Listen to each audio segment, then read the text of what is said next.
Alrighty, so, welcome. To start things off, as your DM for this campaign, I'd just like to give basically a quick disclaimer. I'm going to run through a few things here. Number one, despite my vast knowledge of Pathfinder, I do not know everything. In fact, probably at least half of you know more about Pathfinder than I do. So feel free to correct me on rolls at any time. I will probably screw things up. Additionally... Not as much as I am. Well, additionally, I don't expect you guys to know all the rules. So please feel free to ask any questions you may have. I'm sure that at least one of us will have an answer.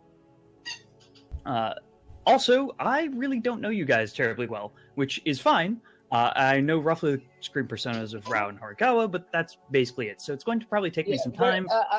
I'm not surprised you don't know me.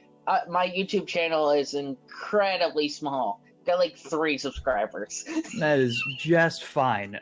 Basically, it's just going to take me some time for me to figure out what everybody's going to really enjoy out of this campaign. And it just might take me some time to really actually get things working in a way that everybody curry, so as long as the campaign has curry in it, I'll be fine. All right, I'll be sure to scratch that down. All right, how curry. Given there's a ninja, I'm pretty sure curry exists. There's probably some curry somewhere in Calderas. Well, curry is a big part of Daventry cuisine. Well, clearly. I'll also be sending out a survey after this session to help me kind of make the campaign better. So somebody remind me if I forget to do it at the end. But it's going to have both bits for players and simply observers, just so I can get an idea of what works, what doesn't, and how I can improve for future. Next, my drawing skills are not great, and it's really hard for me to find pre-made dungeon layouts that fit exactly what I want for this campaign. They have already been commented on by Twitch viewers. Oh man, I'm excited. The mountains look like those Kiss chocolate things. Oh yeah, I was thinking they look like great you trees, guys, but I was, that yours is a little bit classier. For like big portraits of like cities or something, that'll be fine. I'll be able to find something for that. But for dungeons and the world map, you guys will just have to deal with my MS Paint-esque art, and you're gonna have to live with it and love it. Man, those cacti are huge. I know. This is how things are for real. Like it's just snow everywhere. There's a big. Can that be canonical? That the cacti are actually roughly like 3 40 times miles the tall. size of? Because that's actually kind of cool. It's a sad one. There's like We'll see when you guys, when or if you guys get to the 5 desert. cacti in the world that are like 3 times the size of mountains. But you could see them from Riddleport, probably. Probably at that. Pizza Funny just changed his name to Curry. That makes me Got it. That's actually pretty funny. So next up, the only house rules that I use are the following: the favorite class bonus thing that you guys were all introduced to in creating your characters, right? Where I just basically give you both 1 HP and 1 skill point. I don't track XP. I'm going to simply be telling you guys when you level up, and it will always be at the end of a session. Oh, that's fair enough. Good. It's going to be a pain to track XP for this many people. Yeah. Well, also, I don't know. I've been in enough campaigns with and without XP, and I've always preferred the with no XP. Yeah, it's just a lot easier to kind of... It really, XP is a really good way to motivate players to do certain actions, and if I feel like you guys aren't doing what's particularly entertaining for the rest of the group or something along those lines, I might add XP in, but I don't expect that to be the case. Yeah. The worst systems are the ones that distribute XP based on what you do during sessions. Oh, so you that's do horrible. asymmetric XP distribution. It's the worst. Yeah, that can be pretty messy. And then the final house rule that I use is hero points. You guys are all starting with 1 hero point, using the standard hero point rules. And you will gain 1... I'm not familiar with I those. have no experience with those either. Oh, okay. Well, hero points are basically the most common house rule in... Oh, I assume that the green stuff are bushes. Sorry, answering Twitch chat. Go ahead.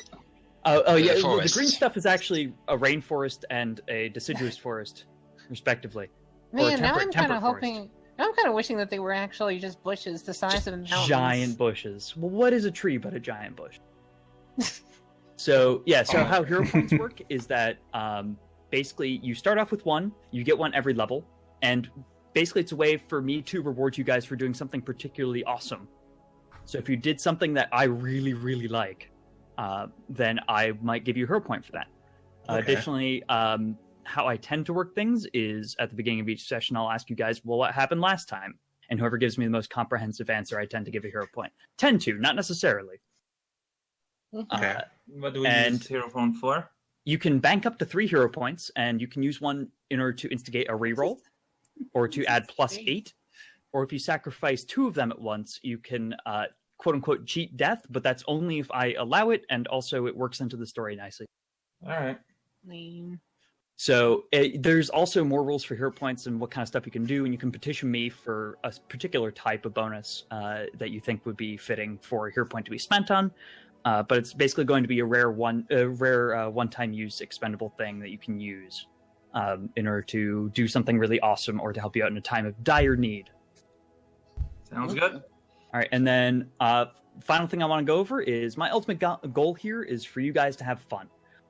If a session went by and you did not have fun, please, I want you to talk to me. I want to hear what you have to say, and I want to be able to make things better. So Okay. I had fun once. I didn't like it. this campaign might not be for you then. And, We'll see, though.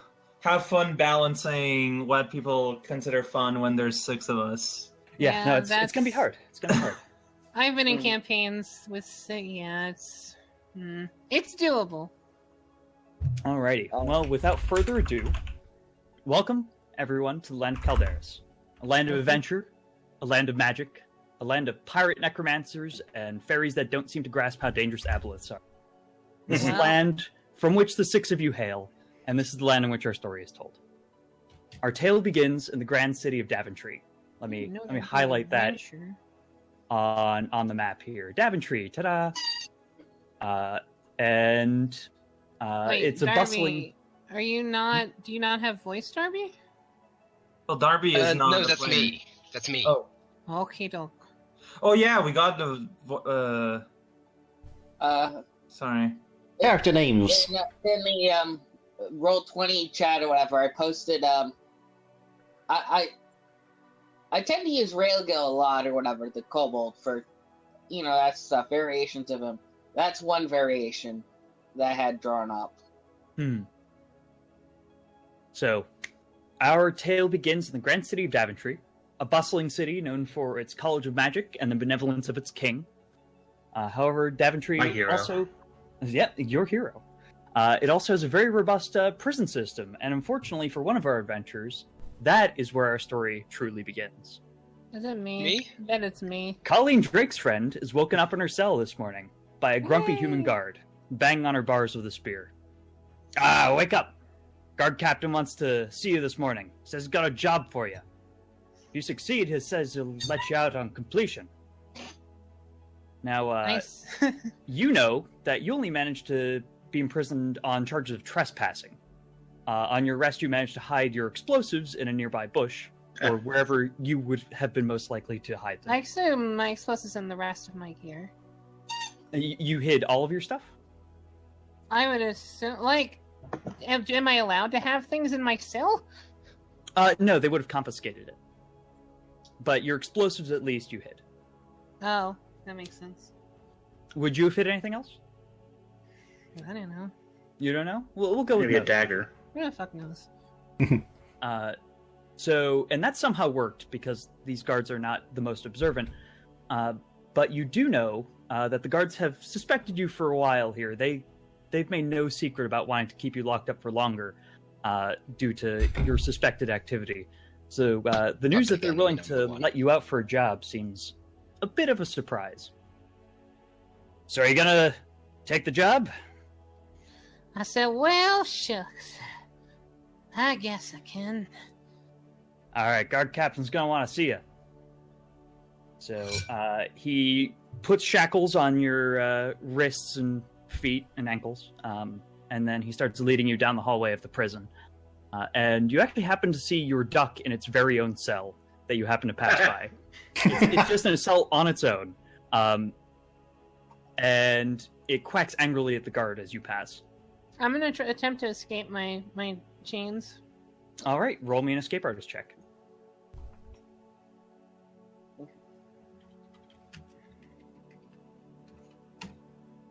Yeah, Weimar, I was going to say, it'd be kind of silly to just answer, no, I won't. That's a crit fail, so I don't know. Yeah, no, that is not getting out of those shackles.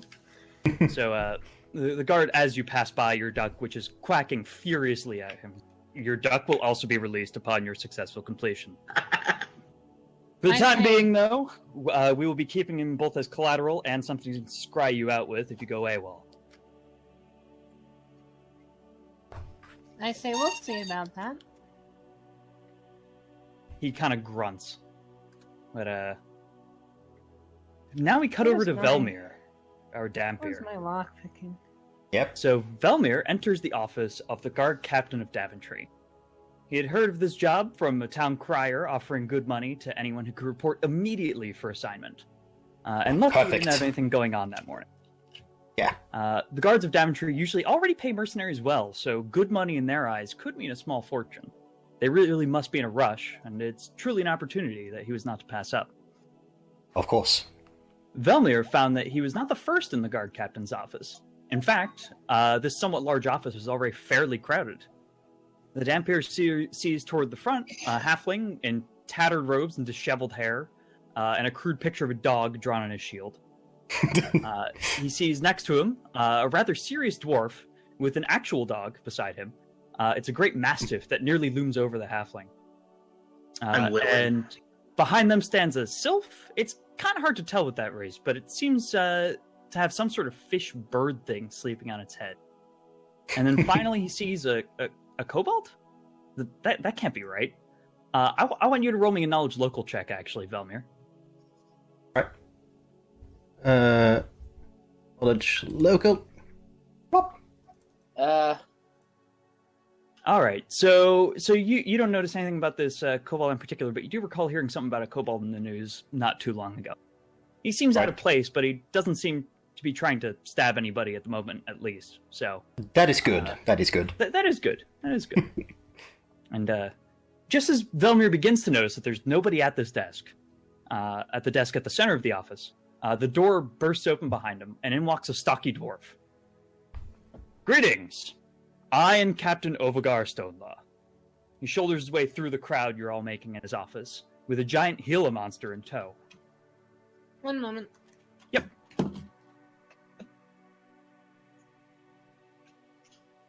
What, a Gila monster? A Gila monster. Large It's venomous a lizard. dwelling monster of Southwest America.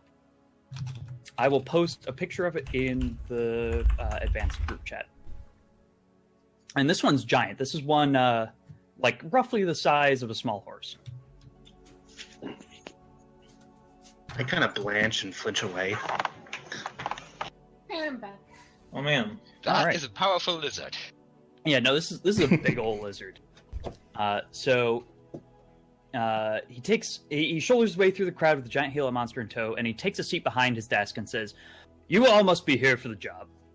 You see the scales that represent the famous Order of the Scales emblazoned on the front of his armor. He's got a big dwarven long hammer on his back and a big book of the law on his holster.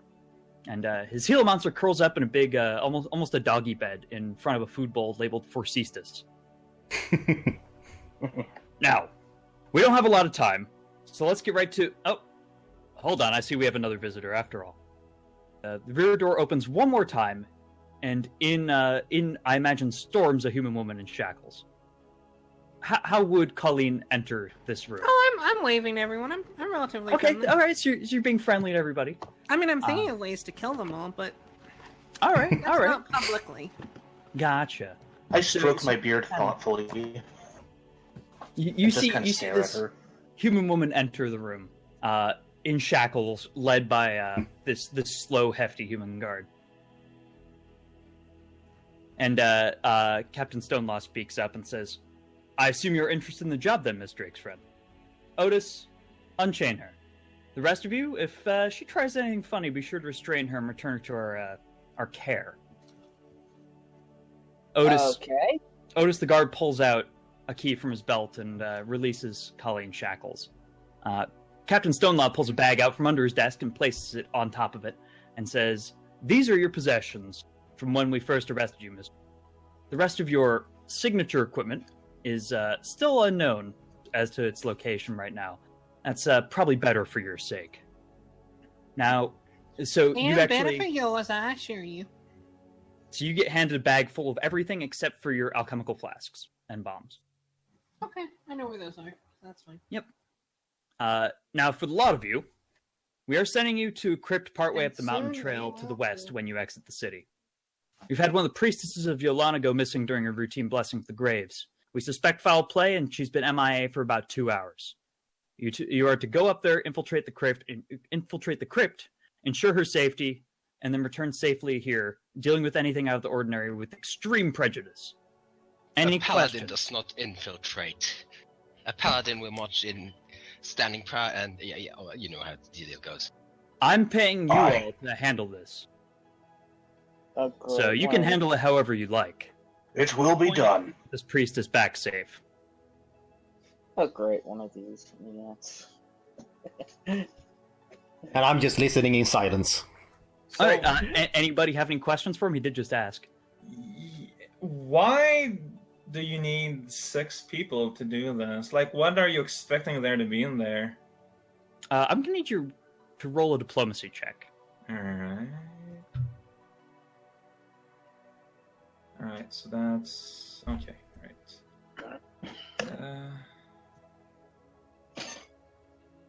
What time of year is it?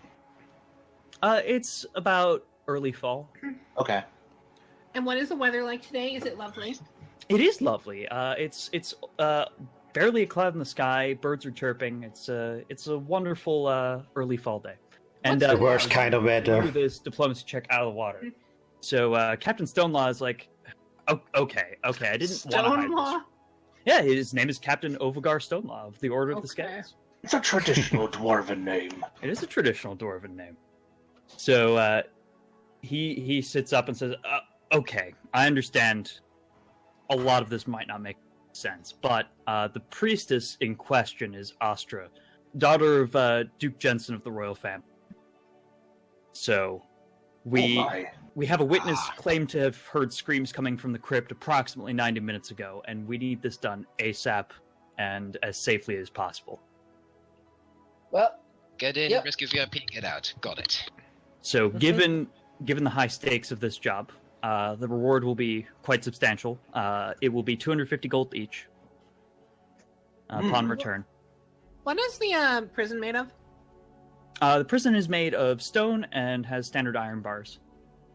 It's Nice. built into the walls of the city, actually. Efficiency.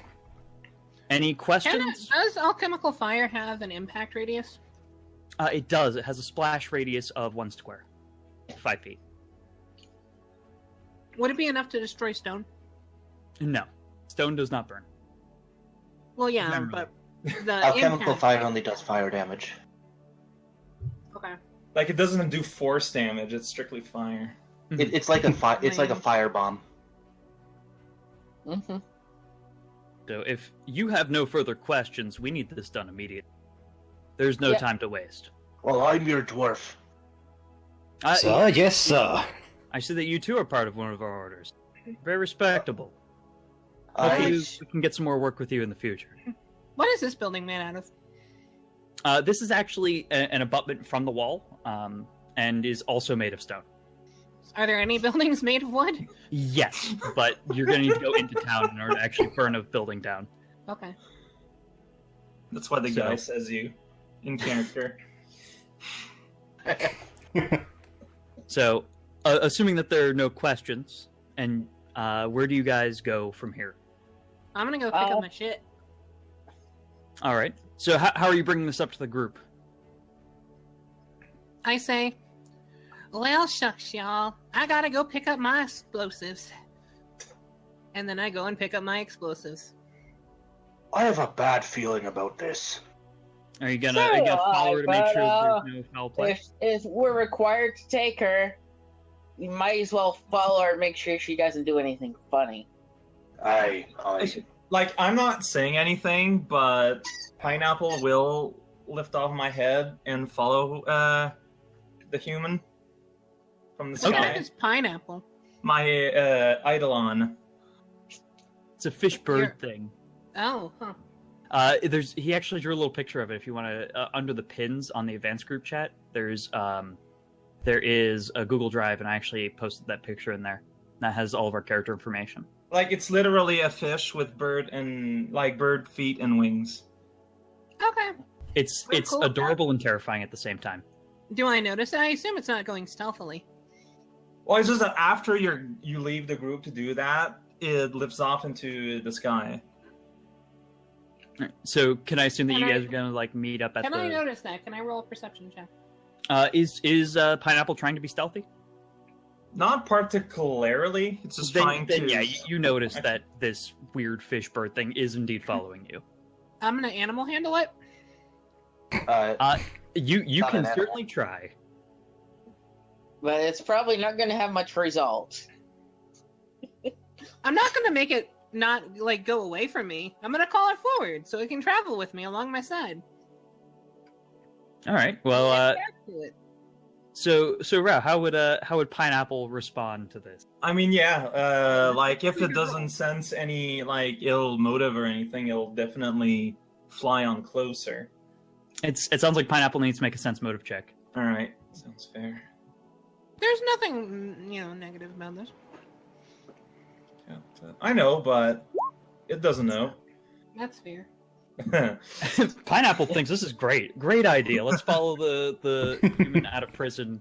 No way who, this like, can go wrong. what could possibly go wrong? Everything. But by the way, Kyle, I forgot to mention this, but Colleen is actually in like standard black and white striped prison. I imagine she puts her armor on top of that. Yeah, sure. Whatevs. All right, so you go. Where were your explosives? In a bush. In a bush? Okay. So you go grab those. It's pretty easy. By You the have base no of a idea how giant the guards cactus. were blind enough to miss that, but sure enough, they're still there intact. So, do you return to the group? What's nearby? What's nearby?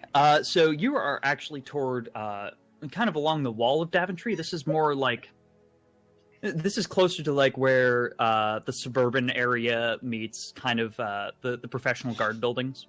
Is there any like logging area? Logging? No, not really in this city. Logging is there's some, I imagine, up No north. closer to lumberjacks Richmond. or anything? Not nearby. No. This Okay. is much more of an urban city. It's not a lot of nature here. I'm gonna go up to someone and ask them, all friendly like, if they happen to know any hunters in the area. All right. So you just find a random person on the street. Roll me a diplomacy check. And I say, well, shucks, I sure could use a hunter these days. It's hard to find one, though. I'm kind of a hunter. And what am I rolling? That'd be a Diplomacy? diplomacy check to not come off as super weird and uncomfortable to this person. Do I really only have... Okay.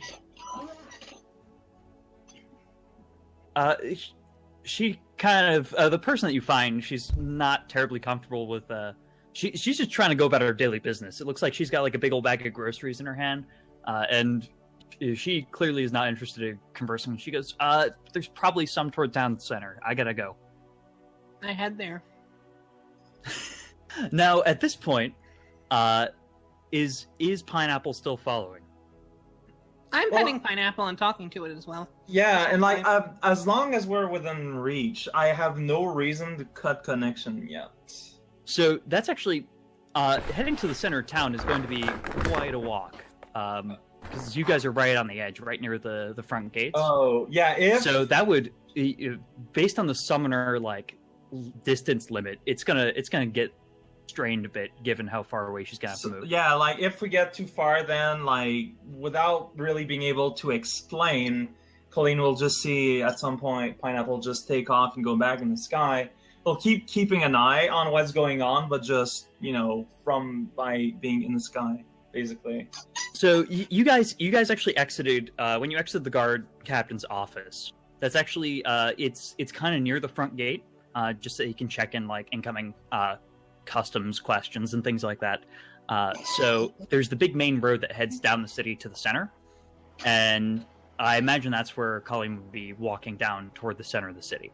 So for that, you guys would all just see this person that got let out of jail just start walking down the street, away from your intended target. Yeah, what the hell is what up with that? So what are you guys going to do about that? Well, seeing I as said I'm all I about was law and follow her. order, yeah. But Well, I trust that the guard captain is okay with this, so I don't make any stop her. It Yeah, did seem like the judge Yeah. was in a bit of a rush. But Yeah. I'm assuming that the reason why they bother to take someone out of jail for this is because they have a skill set that's going to be useful for what we're going to do. So are you guys just going to sit there and let her go to the center of town then? Well, no, I was I've going already- to say, I've already stated I'm going to follow her. I'm actually going to Okay. make a stealth. yeah, me too. All right. All right, if I see human beings follow me, I'm gonna try and lose them. Oh, Which you are I'm the not. only human being in this party. Unless you Oh, mean well, like if I all see- Yeah. humanoid. Sentient, non-animals following me. I'm gonna try. Humanoids. All right. Well, roll me perception check to see if you can actually see this kobold following you. I'm gonna say that I'm just in the stable checking on my donkey. You. I'm you have staying no in the idea- shade of the indoors. No idea that this kobold's following you, but Weimar, is Dawn following Colleen? Yeah. Yeah. I need to roll for stealth. She's totally gonna notice me. Oh, so you're gonna roll for stealth too? Okay. I'm gonna use the same perception check that she rolled for both of you. No, I'm not. Going Oh, you're to. not rolling stealth. Okay, then yeah, you see that the halfling is following you. All right. Once the platypus creature flies away, I'm gonna start stealthing it up. All right. Wow. So she just disappears into the crowd. Just she's gone. Absolutely gone. Can I see her, quote unquote, from the top side, like a top view? So you send Pineapple upward Well, to see down? He's still in the sky, yes. I'm just Okay. wondering. All right. Yeah, sure. I'll give you a +2 on that because it's gonna be a lot easier to see because she's hiding in crowds. So that's a perception, Wouldn't it be right? harder to see? From a From a top-down view, distance? it's from a top-down view, it'd be a lot easier to see somebody trying to disappear in the crowds than from head-on, where you got the crowd itself in the way. I guess that's true. So what's the bonus? +2? I'm giving you a +2 to that. Yeah. Stupid halfling. This silly halfling making her disappear. Yeah. No, Pineapple's just lost her. So as soon as she's lost, Pineapple's gonna fly back to me. I'm still at the gate. Yeah, I'm going back to doing the responsible thing and report that she's just left up and left. Uh-huh. All right. So you guys just turn around. If you had have actually tried Yeah, to and I- stealth, maybe honestly- she would have spotted us. So you just return right to the guard captain and say, "Hey, she's gone, yo." Yo, what's up with that? Yeah, and I'm backing him up. All right. So you walk in, and the guard captain's actually feeding his Gila monster right now. And he looks up and says, "Back already?" The human you sent to work with us gathered her tools and then disappeared in town. I just Yeah, the prisoner. be aware of this. I thought we were in a hurry. We are in a hurry. I was hoping that you guys would go right there. Unfortunately, Yeah, so She had other plans, apparently. expected. All right. In that case, you 5 head on up to the crypt. I will make sure that she gets tracked down and sent, or returned to her jail cell. She'll catch up with you at some point, or not. We'll see. All right. Uh-huh. Okay. what? Very well. I sat. All right. So, do you guys actually head on out to the crypt now? Yeah. I guess so. All right. I'm guessing we're all prepared. After admonishing the halfling, let the ninja track the be stealthy if we're trying to follow someone without them knowing they're being followed. I thought we decided we're not going to follow her. Well, how does Don handle this? Handle this kobold yelling at him for trying to follow this person. Well, I've lost her. I've no idea where to look for her. How do you respond to the kobold? Well, Honesty knows where she is and how to get her to the party. There's not much we can do except for do the job and hope that the guards can find her and hopefully put her back in prison or whatever. Let's just get up there and save this and save the priestess. All right. It doesn't come Yep. like this no more. All right, so you guys start heading on out.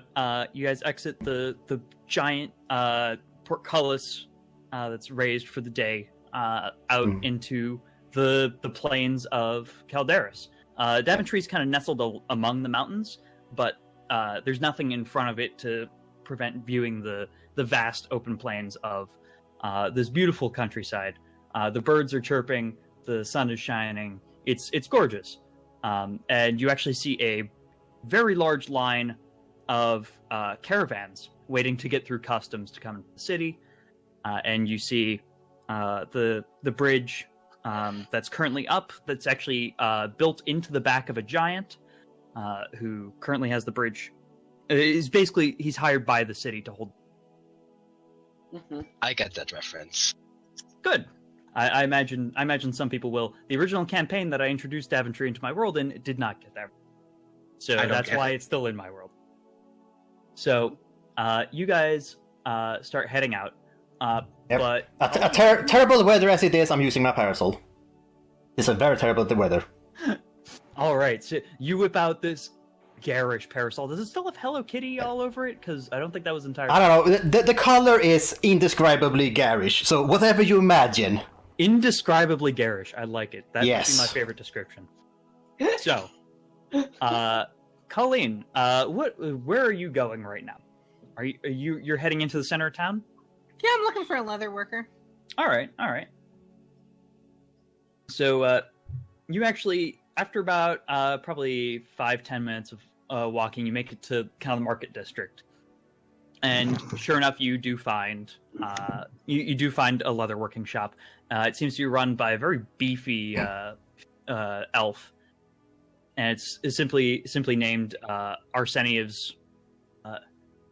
Let's see, what was the name of her shop? This is actually another one of my friend's old characters, but I think it's called Arseniev's Leatherworks. I think that's what it's called. So yeah, it's called Arseniev's Leatherworks. I'm gonna go somewhere near some of the merchandise. All right, And so plant you an walk up. alchemist fire, set to explode, and I'm gonna walk away. And then I'm gonna go catch up with my rest of my team. How long is the fuse on that? I don't think remote use is really the purpose of those. Oh, Yeah, it's not it's- too bad. You know, a minute or two, or something. Right, It's basically a slow burning Wait, Molotov cocktail. So you were the one that crafted this, correct? With your craft alchemy? Yeah. I want you to make a craft alchemy check right now so I can get an idea of how accurate this fuse. Oh, bitch, please! I'm gonna roll profession eco-terrorism. Okay, all right, I'll give that to you. All right. That is one hella bomb. She's professional, you know? She knows what she's doing. Yeah.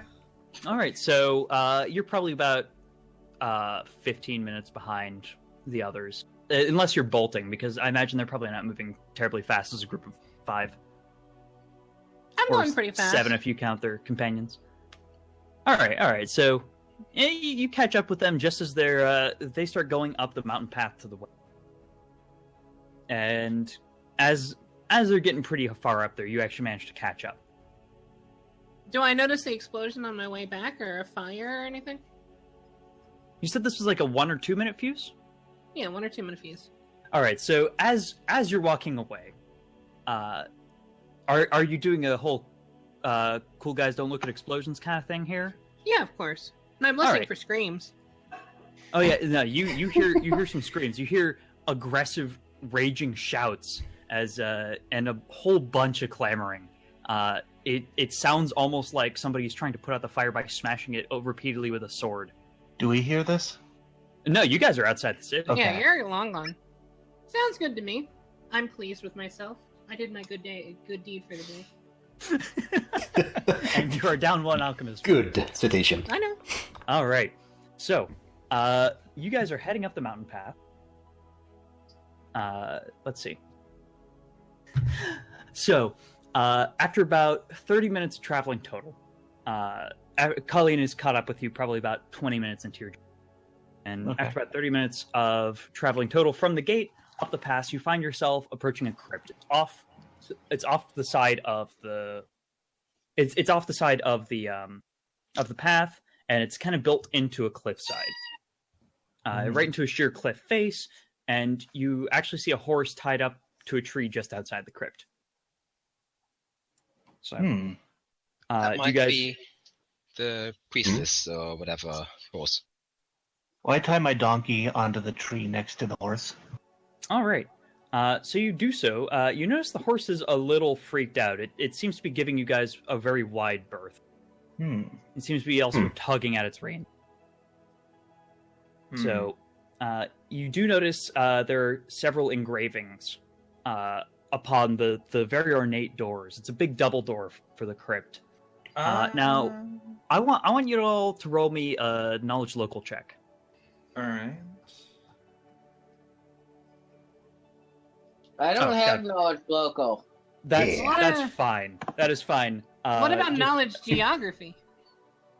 And this is more of a knowledge local thing that I'm trying. I know nothing. Yeah, so these are all untrained. So I got a 0. Now, Rao, do you have knowledge local trained? Okay, Good job, because Toby. Okay, no, I don't. So it's just my Okay. 18. Wait, then. so yeah, nobody knows anything about this crypt. Yep, it's a crypt, all right. Elmer got a 22, but it was Yeah, untrained. but that's untrained. Yeah. He doesn't have it trained, so maximum for knowledge skill is 10 if you don't have it trained. Can I make a perception roll to see if I notice anything unusual? Yeah, sure. Can I detect magic on those rooms? Yeah, sure. You cast detect magic, and you detect no magic I'm gonna roll on the door perception as itself. well. Oh wow, But- I got 24 on perception and those unusual stuff. Awesome. We'll get to that in just a second. But Rao, you cast detect magic on the door, and you don't sense any magic on the door. But behind it, holy crap, you sense a lot of magic. It's just a big explosion of magic on the other side. I got a 26. Do I have a sense of what kind it would be? It seems to be mostly transfiguration magic, but it's really hard to tell. It's a lot to take in. Okay. And as for that perception check, you with that much of a perception check, you guys noticed that it looks like there were additionally 2 other horses here at some point. I relate that information. Wait, so are there horses here? There is one horse tied up, and there steal it? were 2 other horses. I mean, you guys are about to go into a crypt, or a horse might not be terribly. And I'm gonna ride it's my like horse super in the skittish crypt? right now. Animal handling and ride. Roll me a handle animal check to make the horse not completely freaked out right now. Bitch, please. That horse is not completely freaked out. I'm gonna ride it into the crypt, and I have ride. Thank you very much. All right, you're riding on this horse. It's still Thank you. the horse is kind of like not super there right now. It's still not having a good time, but it's functional. And were there any text or something on the door? yeah, actually, I was just about to get to that. Yep. I actually want you guys to roll me a knowledge religion check if you have it. Which place? Nope. I don't got any knowledge, anything. Well, you guys have a paladin, so I don't. well, okay, you know Jack about this. What Yep, exactly? It's, What exactly did I notice with my perception roll? you didn't notice anything Oh, right, too out of the extra ordinary, horses. except for the fact that there at some point recently were 2 other horses here, Right, sorry. but now they're gone. This So, is where I shine. sorry, what? This is where I shine. Yes, with a massive roll of 5 for your knowledge religion. So Or in this case, ignorance. So what you notice is that you're pretty sure that all the 6 big symbols that are carved into this door are all religious symbols, but you don't know what for. That's basically all you've got. Yep, they're religious, all right. Now, Are they religious in terms of eco-terrorism? well, you see, one of them is 2 birds perched together, where their silhouette forms a heart. One is the head Knowledge, of a nature. one Very animal. is a torch chained to the center of an open book. Another is a set of scales bearing twin flames. One is a cross on a field, and then the last one is a raining cloud partly obscuring a sun. So yeah, sure, roll me knowledge nature. Really? Yeah, I mean, you wanted to roll a knowledge nature on this. I can actually. There is something. Yep, those are actually thrushes on that particular symbol. Oh. You can tell based on their feather patterns. Very useful Do they knock? information. So you knock on the door. I convey this information. Thrushes knock, don't they? Like with snail shells or something. Snails, yes.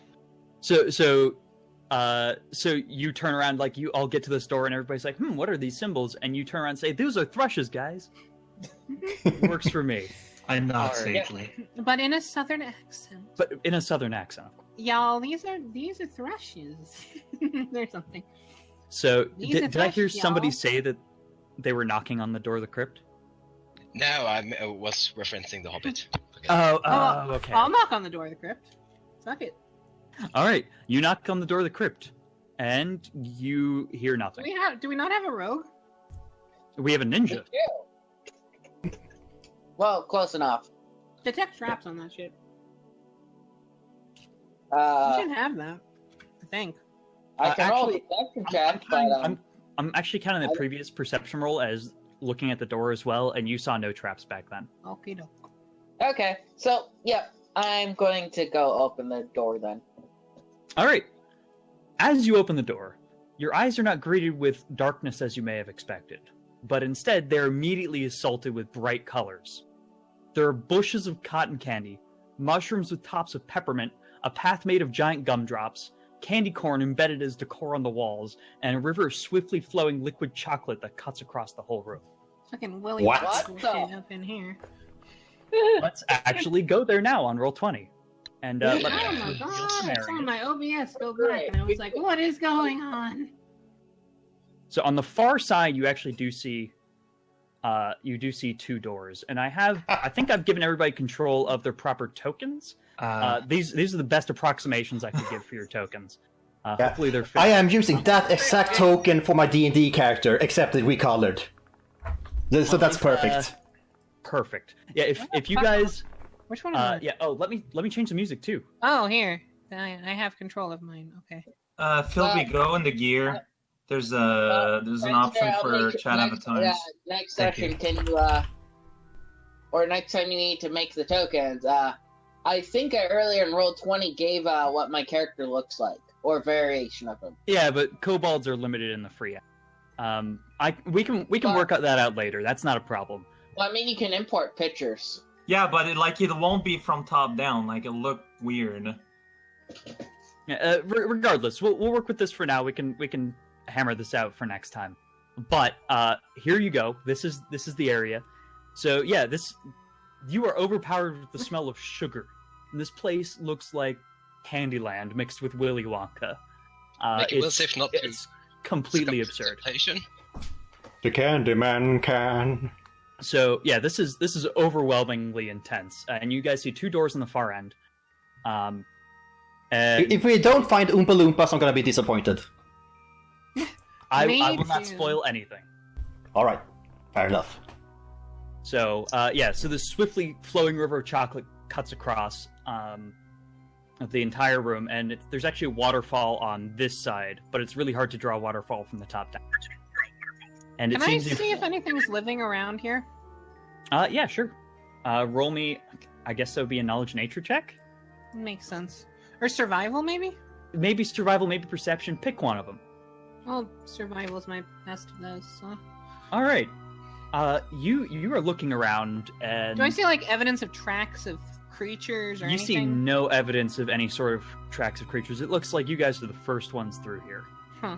This room, you start actually getting your nose real in close with a lot of the cotton candy bushes, and it smells like sugar. So there's no trace of the priestess has passed by here. You don't see any trace of anybody having walked through this. What do you guys reckon are the chances that somebody turned this into Candyland after the last people were here? Low. Is there a group of? Is there a group of candy cane bushes somewhere, or candy whatever? Yeah. I mean, they're kind of all over. In like little Or cotton clusters. candy bushes, yeah. Yeah, here I'm gonna set draw one on some for fire. you. Okay. You like pull out your tinder and just like catch some sparks on it. I want to see what happens. Yes. Let's say here's a cotton candy bush right here. Do you see that right there? So you light it on fire and it catches immediately, but the fire doesn't spread. Like the entire thing goes up in flames and it's gone, but the fire doesn't spread to the rest of the room. Pretty sure cotton Is that candy abnormal? melts. So now I know why you were Can you roll me like a knowledge pyrotechnics for how well cotton candy burns? Like I don't know what you want from me. Maybe knowledge ecoterrorism. I think it's In knowledge terms of confectionery. just in terms of how things burn. Yeah, no, I'd give it that to you. Yeah, I mean that seems normal. I mean you've never actually gone around burning cotton candy bushes before, but that seems normal for cotton candy. Interesting. Okay. Is there a boat to cross the river, or There is no boat to cross the river. why? That's like 10. That's like 10 foot. It is a 10-foot wide river. Yeah. Anyone got any rope? Actually, I used it to Swim. tie my dog. Wait, I have my horse. Can my horse swim? Oh, that's right. I should give your horse a token. Yeah. No, there's mean, a your horse, horse- here. Well, that's That's a donkey. yeah, that's Philby's pack mule. Oh. It looks like there's a fort through the middle. Can my horse swim? I mean, the gumdrop path clearly leads to the river, but there's no clear way to get to the other side. Well, I Oh think god, the that horse is very fat. Let's fix that. That's I think the horse that's has a the dinosaur. least. Oh god, let's send the has horse least to the chance of back. Advanced, hold on, to back. There we go. Now you should be able to put yourself on top of the horse. But give Now me you control can't of the horse. Oh, yeah. Controlled by Kawa. There we go. Alright. Okay. It's your horse. I say let her try to ford on the horse, because I think the horse being Well, can large... I estimate the horse's ability? The horse does not seem terribly excited to be approaching this river, but yeah, that'd be knowledge nature check to see how well you think a horse can swim a river of chocolate. I mean, some horses could probably do alright, but it really depends on the horse. Knowledge nature, you said? Yeah. What about I do. animal? What about animal handling? Well, it doesn't actually matter because it's the same. Whoosh. But I imagine handle animal would also be fine. I could try to, like, aid another... You're pretty sure that the horse would have some difficulty, especially the passenger, but it could make it. I'm doing it. All right. So now I need to actually like, I'm gonna make this a handle animal check on your part, or Okay. I'm gonna need you to make a handle animal check and a ride check. Okay, handle animal. Not spectacular, but I might be able to salvage it with a ride. I'd hope so. All right. So you are absolutely staying on this horse, and you gave the horse a bit of encouragement, and it actually rolled really well. So you make it across just fine. You are now on the other side of this river of chocolate. About how deep does the river look to be? The horse did not touch the bottom of the river. Oh, he was swimming.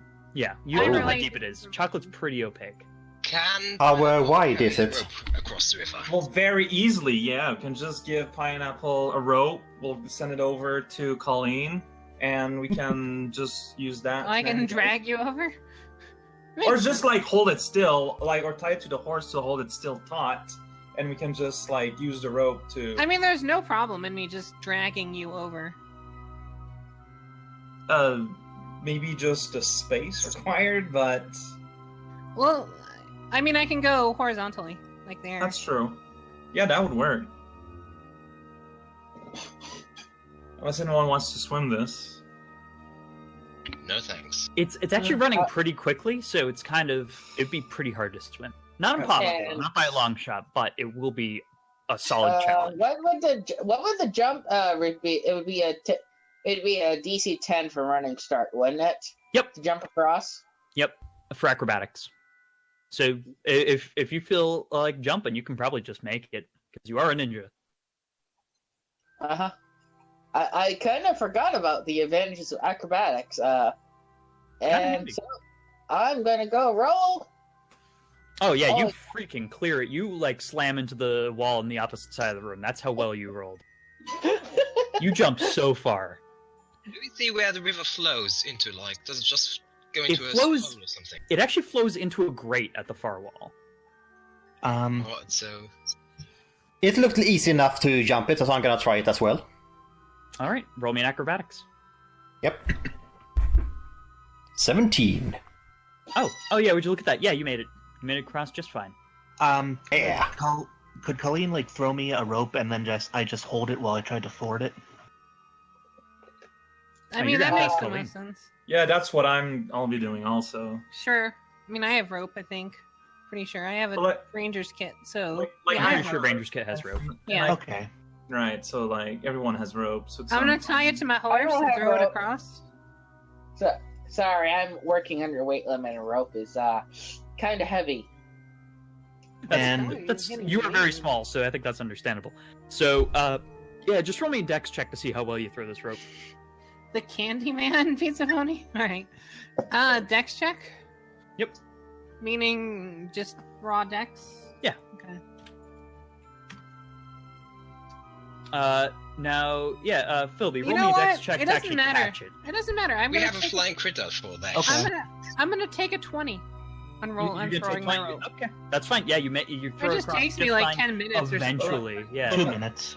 Eventually, Philby gets his hands on this rope. Okay. So you have this rope now. What are you doing? Okay. Well, my dog is small, so I'm gonna try and like cradle it in my arms and just ford the river, holding the ropes to keep steady. Okay, I'm gonna say that's gonna be just a strength check, just raw strength. Okay. It's gonna be challenging because you're carrying that dog, and also chocolate is really thick. Okay. What? I rolled a 15. All right. If you weren't holding the dog, I give that to you. But you are holding the dog, Ooh. so your hand slips. Oh dear. And you slide down the river with your dog, and both of you roll me a swim check to like save yourselves. That's gonna Okay. be one for you and one for your dog. Okay, let me find my skills.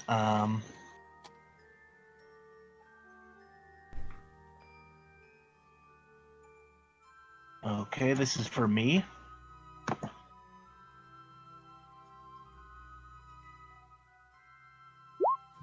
-3. Oh no! And we're like, Excellent. My dog. Bye-bye. Oh no, I rolled wrong. okay. Yeah, you rolled wrong for both of those. Oh, you're right. I rolled 1d10s. Oh geez, I didn't even notice that. Yeah, I'll give you a reroll for that. Yeah. Oh, sorry. Good catch, Terrence. Okay. I rolled a -2. Oh boy, that's slightly better. Oh dear. And then for your And- dog. My dog, a 4. Oh god. Okay, yeah, both of you get swiftly dragged down this river of chocolate and slam into the grate at the far end.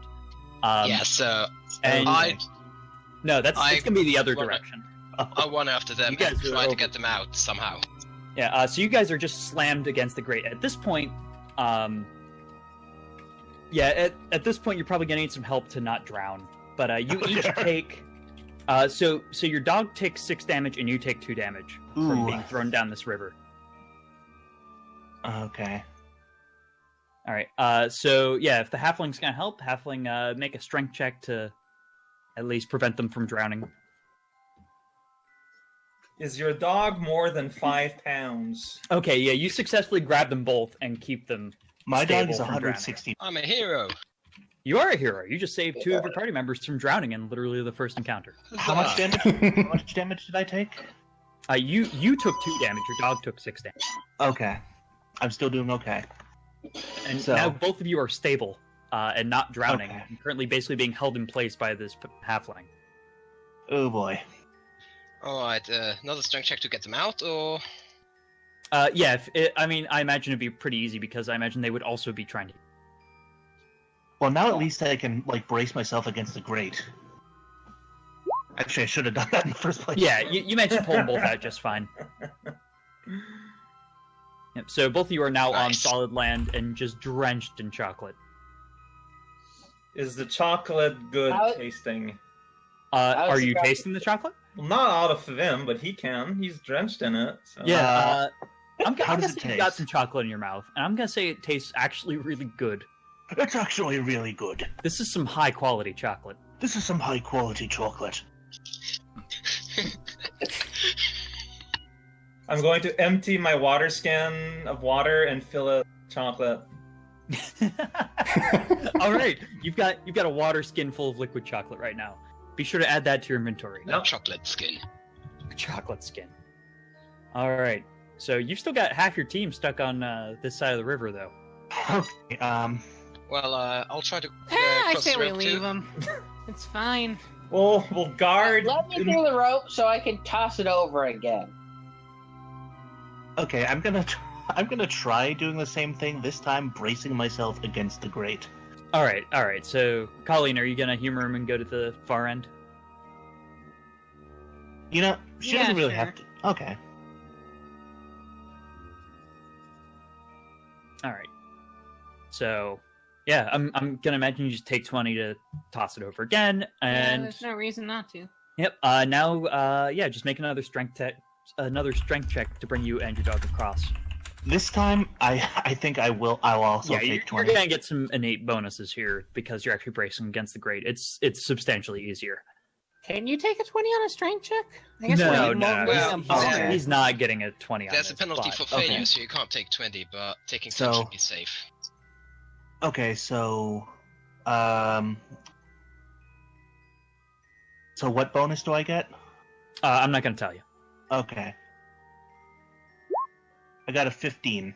Yeah, you're fine. You make it to the other side. So now both Hallelujah. you and your dog are on the other side, still absolutely covered in chocolate. I mean, But there's you're safe and worse- sound now. Worst state to be in than covered in chocolate. Let's be That's honest. true. That's true. All right, so now 2 to go, I guess. Alright, I guess I'll go next. All right, so roll me a strength check to drag yourself across. All right, yep, you make it. Nice. And then, It's my Nava? turn. by the way, it's really hard to find tokens for sylphs. I can't imagine. Yep, you're fine. So you are now all on the other side of this river of chocolate. We made it! We did it! So you guys see And two now I'm doors. gonna go check I'm gonna go check this door again. All right. So are you rolling perception on it, or are you just gonna open it up, or what? Perception. And I'll roll 8 another. All right. So Yeah, hold you get a bonus on that. Yeah, it's a door. All right. It looks like it was. It looks like a door. It's a wooden door. There's nothing special about it. You don't see any traps. Oh, Okay, well open then. it then. All right. So I you open sense the motives door. the door to find out if it's really a door. I mean, if you want to do that, I won't stop you. Nah, no. So you open the door, and shit. hold on, let me find the right section. All right, so you actually find a hallway. Now this hallway stretches back to a door with a large padlock on the other end. The floor is covered densely in frosting, and the walls are lined with statues of bottles that look like they're about to pour something into the room. That's subtle. Is there? What about on the other side? Because it looks like it continues on to this side. Oh, I'm sorry. There's a wall there. Oh. But there is a large padlock on the door here. Uh-huh. Okay. Alright. Well, then you said the floor looks like it's covered in frosting. It's covered in a very thick frosting. Okay. Perception check for see if I can spot any traps. Well- Yeah, that's frosting, all right. Is that you think it's real buttercream frosting? Okay, my character's gonna go and slowly walk over here and inspect the bottle. All right, roll me a perception check. that- It looks like a statue of some sort. The nozzle of the bottle is open though. Other than that, you don't really get any information out of it. Okay, well I'm gonna walk over here then. All right, as you step there, I need you to make me a reflex check. Ooh, snap.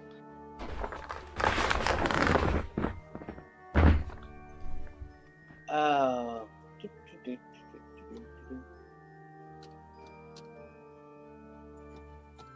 Defensive. Reflex check. Oh man, okay, so you step on that tile and you are ready for that. Your foot sinks down as if, like, your foot goes into the frosting, hits the floor, and as you lean on it, you notice the floor sink down and you just back up immediately. However, you still do get blasted with some of, oh wait, no, because Pathfinder rolls down and it rolled a 1. You take no damage from a cannon of syrup that flies out of this bottle. Wow. Does anybody have a 10-foot pole around so we can look for pressure plates? Nope. I could dismiss my friend, and we could send out an animal to just kind of walk around. That would be really mean. That would be really mean. And, I just imagine you sending animals to their doom. And instead, now that I know there's that, I'm going to go make perception checks, probably with bonuses, to try and clear away the frosting. And apparently, I can't roll the. It's okay. You do manage to clear away the frosting, and because you knew it's there, you very easily can tell that. Hold on, let me mark it here. This actually, let me make sure it's on the map layer. All right, this whole area is pressure plates. Oh. Are they? Did they reset? Yes. I'm gonna set Disable device. All right. Disable device to Is it feasible to like shovel away all the frosting, like like snow? Yeah, it would be feasible to do that. It would be a pain, and you need something to shovel it with. But did I manage to disable the device or whatever? You don't think so. You're pretty sure that sucker's still stuck and ready to fire. Can I roll again? I mean, yeah, you can try again if any of the rest of your party members want to actually do anything, they can. Meh. I just walk up to the edge and wait to see what'll. All right, Okay. so. I'm just watching what he's doing. Disable device. Oh yeah, you are positive that you disabled it, Okay, So. I step right here. and nothing happens. Okay, I tentatively walk forward. Nice. So let me, Yep, and you're Just- fine. just for a test then, let Pineapple land here. See if it activates anything. Like push down. Pineapple needs to roll a reflex check. Okay. So then, just give me a moment here to get it. So it is, alright.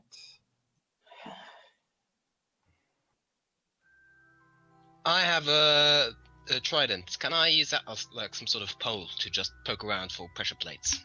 Yeah, you could probably do that. Trident. Pineapple does not succeed, and Pineapple gets blasted with a syrup cannon for 6 damage. No! Ooh. He's fine. Pineapple For now. is now probably licking himself. Pineapple is probably delicious, right? Glazed pineapple. Okay, I'm going to start clearing away some of the frosting here if I can. You already did that. That was an earlier check. So all the frosting on those pressure plates is all cleared up. I'm talking about these ones. Oh, these ones? All right, yeah, sure. You just kind of take your arms and just kind of carefully spread it off. And And there's probably spot the pressure plates. Are we able to move through the spaces with that the bottles are in, or do they block movement? no, they're pretty big. Okay. I walk up to the bottle and then tap it. Is it made of real glass? Whoever's character this is, fix your orientation. You're The stuck in bottle. The bottle is actually it seems to be just made out of stone. Stone, okay. I try to jump over the next tile just to see if it can do it. All right, so you're jumping over the tiles. Yes, like just Alright. one tile. Yep, roll me an acrobatics check. Meanwhile, I'm going to go and try and disable that. Probably Alright. with a bonus, because I already disabled the other one. So, yeah, you make a leap, you manage to clear it, but on landing, you need to make me another acrobatics save to not fall over, because frosting is slippery. Nope. So you Whoops. immediately face plant into the next row. And now you need to make me a reflex check, which is penalized Heavily, because, yeah, you're prone. because you are face down in the frosting. It's delicious, by the way. Yeah, no. Okay, No you way. get blasted with 2 damage worth of hot syrup. Yes. You're here now. I am delicious. You are delicious. Everybody's delicious. While you're I'm not there- delicious. Wait, well, like while you're there and the tile is popped down, I'm thinking we can all go by safely then, right? Or does the tile manage to prop back up? Roll me a knowledge engineering check. I don't have that. Well, you could roll at least a 10 then. All right. Fencer? Yeah, what's up? I rolled a 20 on an 18 on disabled device check here. Actually, but would I get a bonus because I'd already disabled this one over here? Yeah, it's a very similar device, and because you already figured it out, I will absolutely give that to you. So yeah, you successfully disable that row. I call Okay. end of that tile And quickly now before it reactivates. Clear the frosting away from here and disable this one. All right, roll me another disable device check. All right, yeah, no, that's you immediately, like, you are used to this now. You got this down. This row is disabled. Uh-huh. Okay. And now I'm going to move over to here. I'm going to clear this way, and I suspect I'll find a pressure plate. As a matter of fact, you do. Roll me another disable device check. Who'd have guessed? Yep, that's gone. And finally, clear this way and roll. I think I'm starting to see a pattern. Well, did I manage to disable it or not? I'm gonna give it to you simply because I know that you're just gonna roll again and there's no penalty. So you Okay. cleared that. So now you're at the other end, and there's a big old padlock on it. And well, what do you know? I'm going to roll disable device to actually I'm going to roll perception to check, see if the padlock is trapped first. You don't think it's trapped, but you also aren't sure about potentially picking this one because, man, this looks like a really nice lock. I'm going could to. I- I'm Could I gonna also go. make a perception check? Yeah, sure. Okay. I'll just bring my dog over so I get alertness.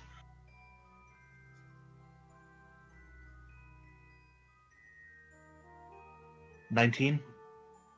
Yeah, you see no traps. Okay, I tell him that. Okay, well, disable device to pick that padlock. Yep, that's picked all right. You get right in there and it just pops right open. And Well- you see, whoops, that's not what I wanted. I need to reveal areas. And you see a staircase downward. Well, I pocket the lock because hey, it's a really nice lock. You never know. True. All right, add one really nice lock to your inventory. And then Wait, that doesn't make any sense. So you pick the lock and you don't get the lock. You break the lock when you pick locks. You break the. You can pick up the broken lock. Oh, that's Well, true.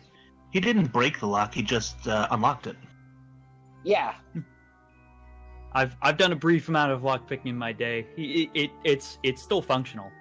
I mean, Really? you don't have a key for it. I've always heard that you break the tumblers typically. No? No. Okay. No, not typically. All right. well, Fair enough. let's head down the stairs then. All right. So you head down the stairs. And After you. let me reveal some areas. You guys are gonna want to scroll down. Can Colleen's horse handle the stairs? Because that looks like a spiral staircase. It'll be difficult for it. What but even it'll be fit in fine. there? It will be difficult. This horse, it's a narrow one too. You don't think the horse is gonna be easy going down there, but it could probably go down. I take a 20. Just for the record, I go after the horse. I don't want to get trampled by It could probably go down, but it probably wouldn't be any use after going down. I don't know. You don't know Well, what's it down there. depends on what's at the bottom of the. Yeah.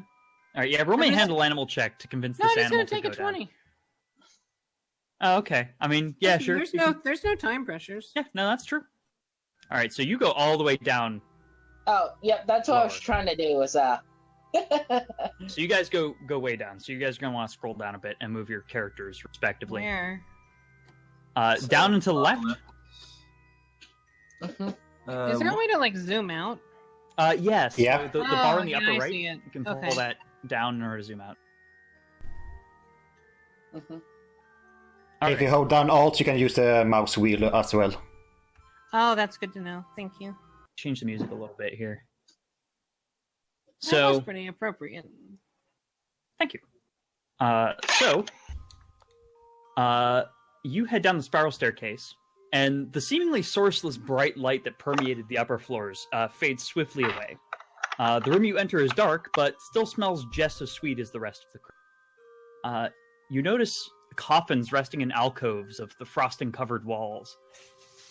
And actually, who here actually has dark vision? I imagine most of you, but I know I at have least dark Colleen is. vision. Colleen I is probably going to probably need a don't. torch. Yeah. I Light have. a torch, or are you just going to walk around blind? I'll light a torch. It doesn't matter. All right. So you light a torch, and you hear some sharp trills. And hold on, let me reveal the rest of the room. Can I identify them? It's very easy to identify them because they are suddenly descending upon you. Bunch of spiders. It is not, in fact, a bunch of spiders. It is something that I'm going to need to move individually each one over to the actual player level. Hold on. Wait, no, I don't. Hold on. I'm trying to send these suckers to layer, token layer. Oh god, Colleen, you're covering one. No, you can move me. It doesn't matter. Oh no, vampire boffins.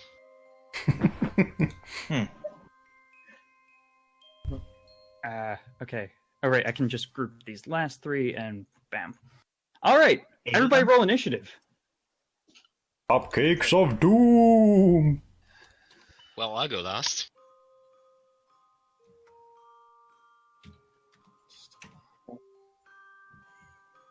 Okay, rolling for myself. Oh yeah, I need to roll 19. for my Eidolon uses my own turn, right? Yes. Yeah, you spend your Eidolon's turn as your free action. Got it. Oh, and my dog also? Yeah, same with you. Okay. That's really weird. It didn't auto add me to the initiative list. Yeah, that's fine. I think it's because I haven't linked it officially to your character. Don't worry about it. I'm just gonna add these all. Yeah. What is up with the .03 and the .06? That's the actual initiative bonus that you have to resolve ties. Okay. Which means I go in front of one of the silly, stupid, thingamabobbers. So let's see turns. What exactly are they? So you were descended upon by cupcakes with batwing. I forgot to course. actually give the full description there, but yes, of course. And they actually get to roll initiative.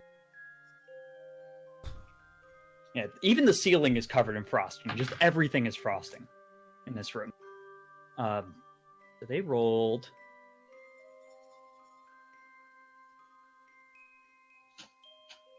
Turn. Going to be. Okay, now I need to actually order these. There. All right. Wow, Turns out Nava there is twice. on top of this. So Nava, you get to go first. But I'm not really much of a. You never added my character to the. You're there initiative twice, dude. Oh, whoops. Yeah, I did add you to it. I think Yeah, the roll I'm actually missing. added you after all. Okay, yeah, no, you're there. I So- am 3.02, so I'm last. Which one am I then? You're the little red guy in the middle. Wait, I forgot to add Weimar. Okay. All right. Now we're good. So, can Eidolon do like Bird in D&D 5 and distract a thing to make it easier to hit? Not really. You could do. I'm trying to think. I mean, if you flank one, then yeah, you can stab it. But these things are actually above your head. You can Mhm. still stab at them. They're still low enough for you to stab or attack. but these things are above your head, so you don't really get flanking advantage from that. But okay, I mean, there's one right in my face, so Yep. I'm gonna try to attack it then. Let's see here. Luckily, we're flanking it like 3 times over or something. Yeah, no, so- that thing. Well, not really because it's above your heads. Damn it. Yeah, but yeah, you can roll to hit that.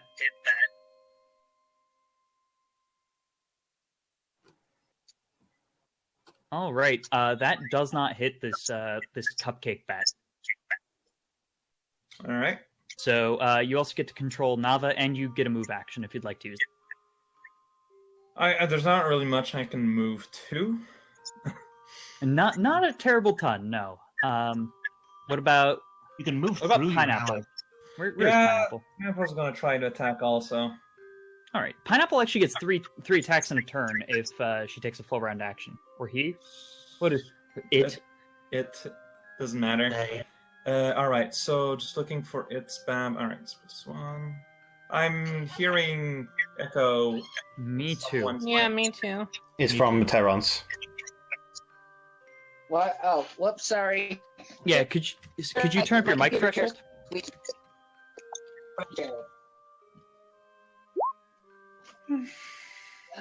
Well, it misses.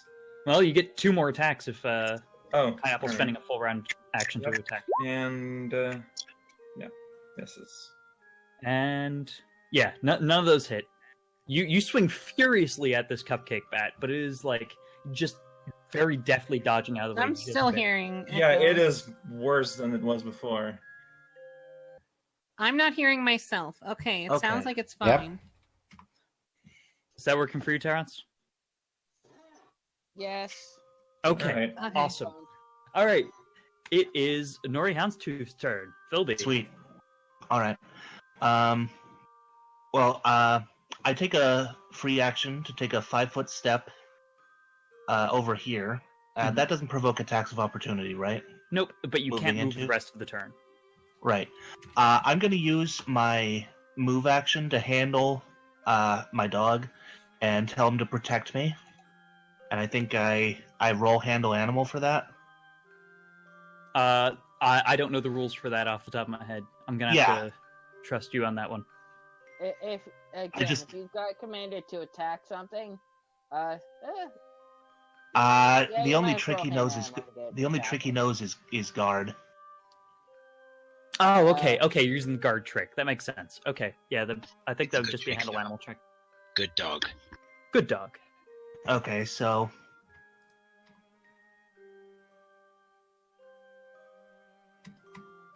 and I get a +4 with my animal companion, so okay, he should be able to follow my orders.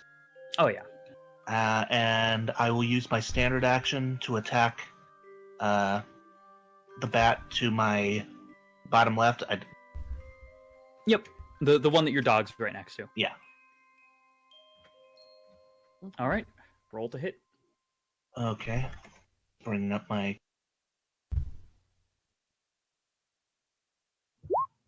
8. All right. That does not hit, but your dog Okay. gets an attack. All right.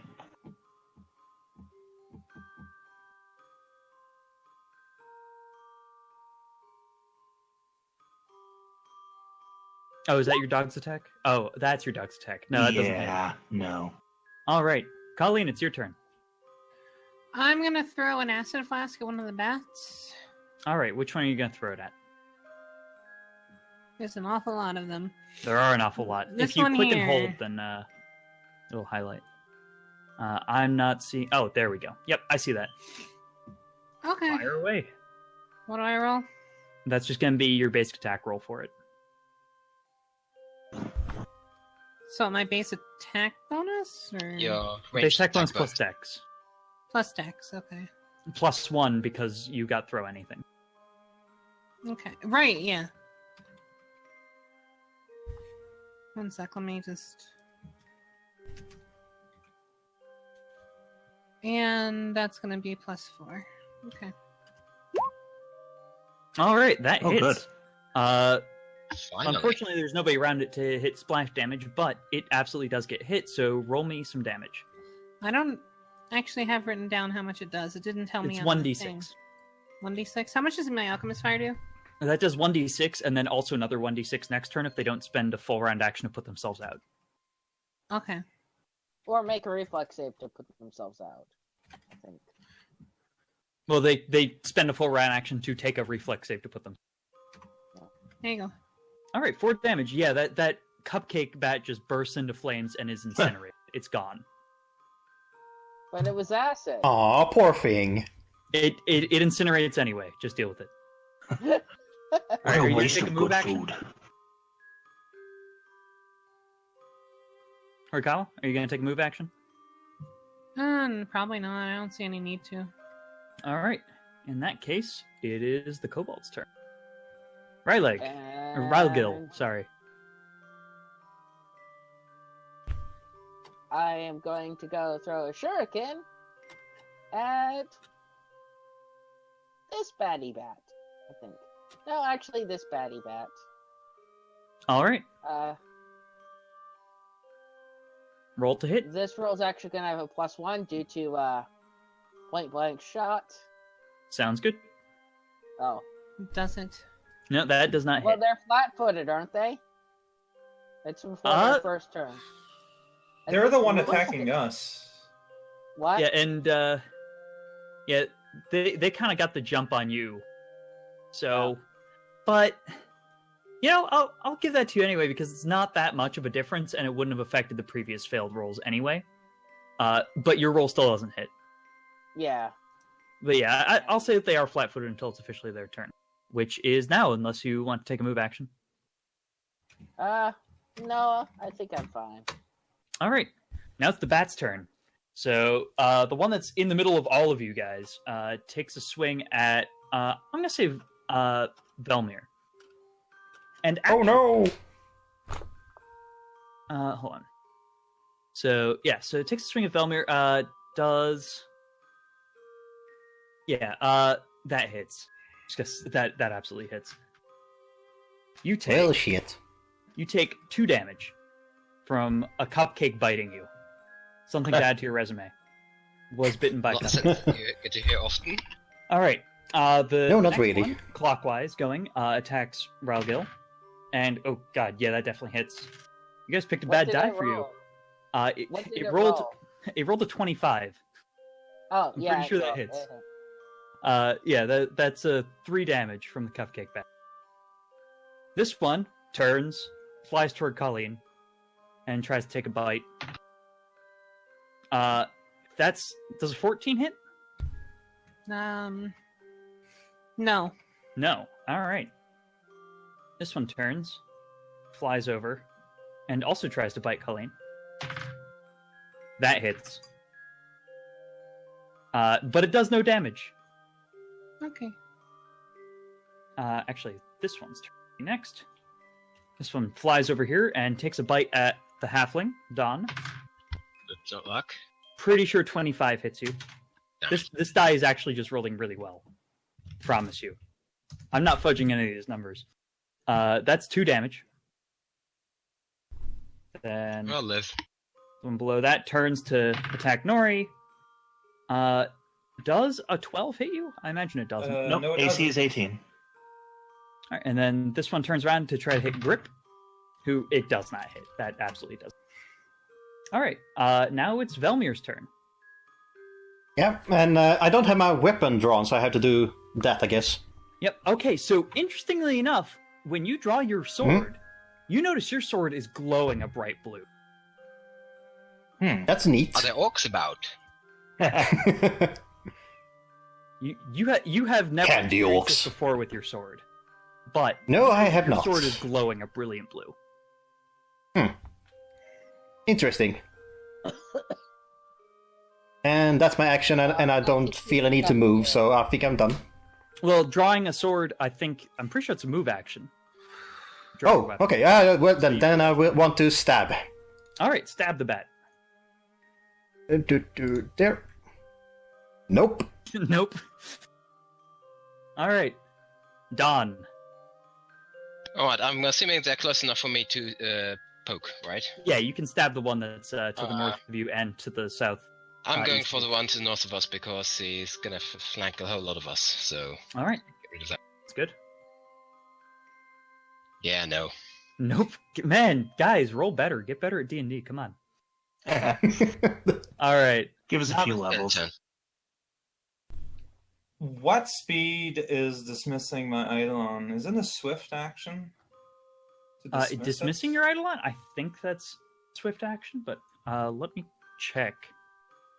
For now, just for the sake of things going quickly, I'm going to say it's a swift action. All right.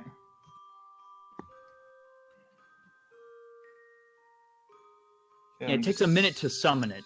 Yeah, to summon it, I know it's. Let's see. I'm just looking at something here real quick. What is this thing? Actually, dismissing is a standard action. Oh, all right. Well, that'll change what I want to do.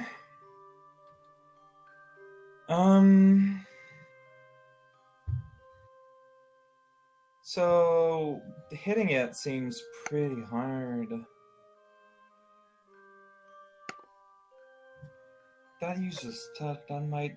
I don't know if it makes a difference. I'm gonna give it a shot. I'm gonna try to, instead of hitting it physically, I'm gonna try to throw. Where's my thing? Acid splash to like this guy. All right, so roll me a ranged touch attack. Right. It's just gonna be your base attack bonus plus And dex. also, are you casting defensively? Otherwise, the Oh yeah, it would provoke an attack of opportunity. Yeah, I'll take a chance.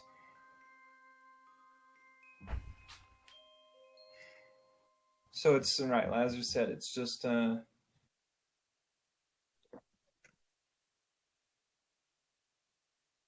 did I? Okay.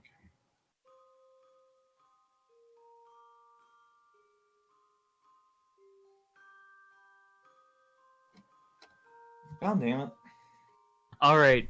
Yeah, no, that doesn't hit. But it does get an attack of opportunity because you weren't casting defensively, and that hits. And you take 2 damage from a cupcake biting you. Sounds good. Oh yeah, did you want control pineapple? Yeah, it's gonna try to attack again. All right. Again, pineapple gets 3 attacks.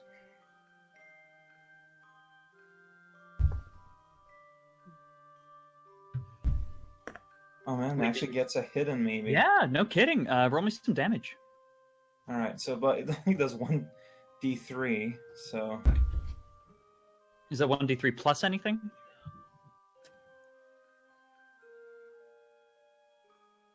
it would be with its strength, right? Yeah, it gets to add its strength modifier to all attacks. Oh yeah, no, yeah, it's 1d3 plus 1, right? All right. That's a pretty strong pineapple.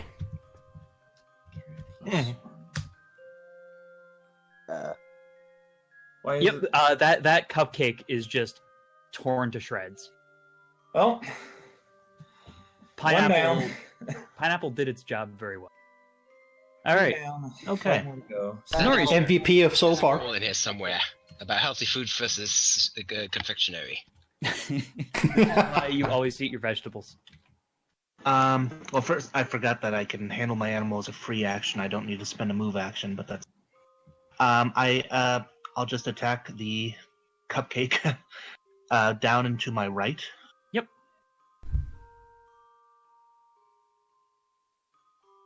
Two.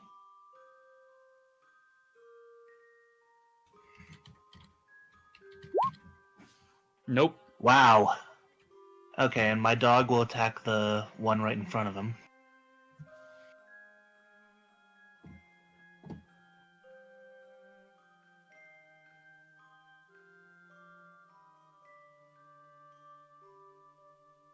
Did that hit? No. Okay. All right, Colleen, it's your turn. I'm gonna take a bathroom break. I'll be right back. Okay, I think that's fair. I'm gonna throw a thing. All right, where are you throwing it? I guess I'm gonna back up here and throw it at this one here. All right, sounds good.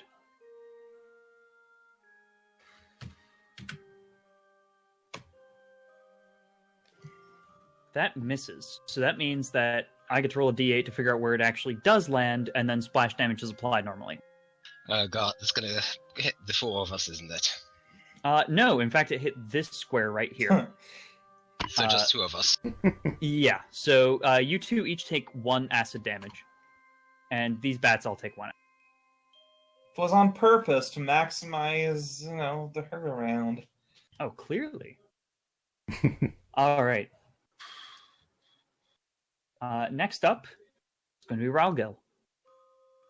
Okay, well. I should jump up high and try to swat them. Well, this is unfortunate. I can't. The way everyone's positioned, I can't.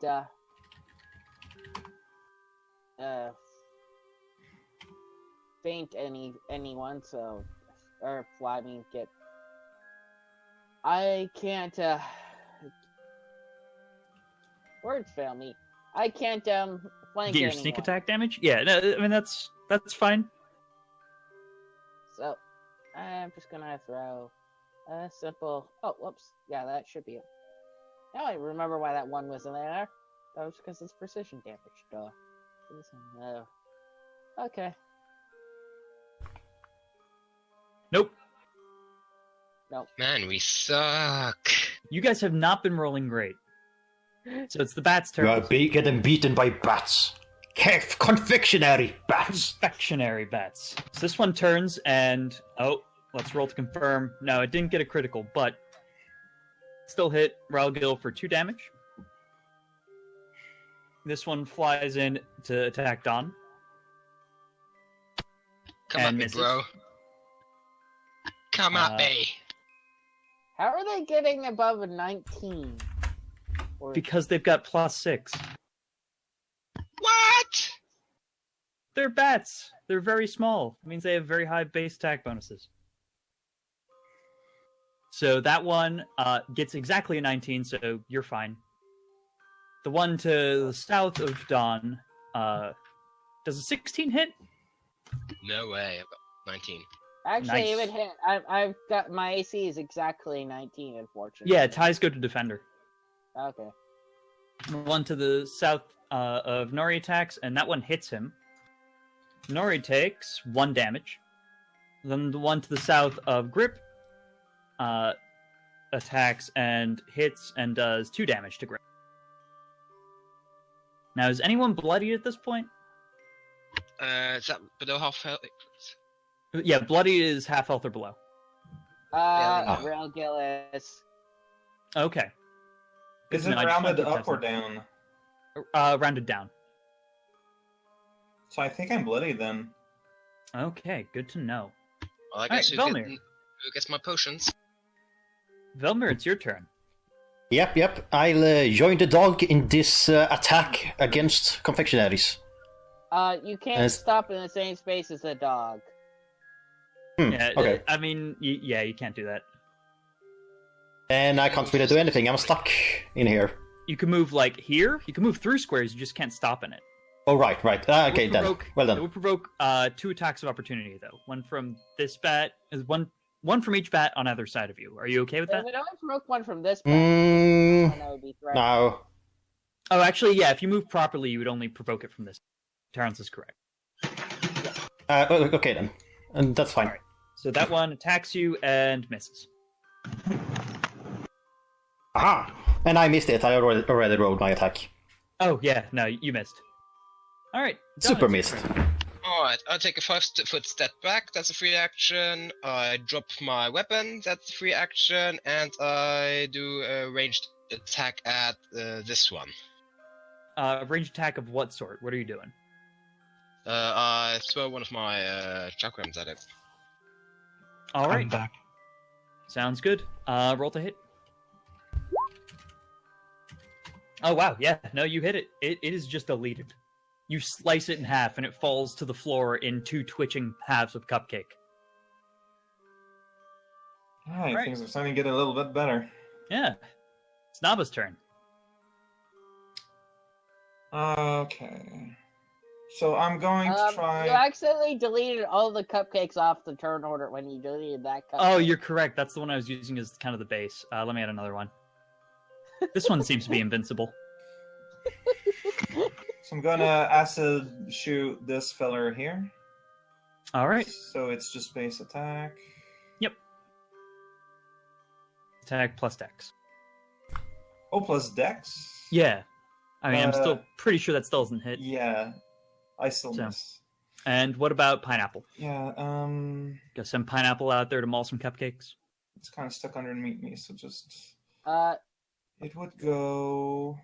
Yeah, Well, if it went if pineapple here, flew over there, then it would be provoking 2 attacks of opportunity. that's One fine. from Or this you can one have and one from the Or one. you can have Pineapple make an acrobatics check. That's true. So I could do that to try to make it avoid to have a thing of opportunity. Yeah. Yep. Yeah. Alright. Wait, is Nava standing outside the wall? Well, there's no things. I can technically there. Okay. Okay. Yeah, so hold down Alt when you release, and you will stay It won't- exactly where you want to. It doesn't snap, yeah. All right. Yeah. Actually, Nava makes it through just fine, or pineapple makes it through just fine. Alright, gonna do... So it's gonna be 2 attacks?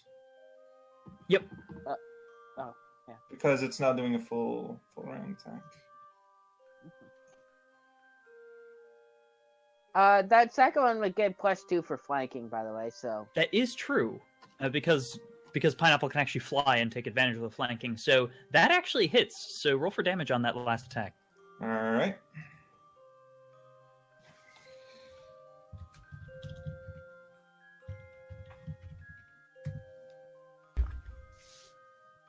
Oh, yeah.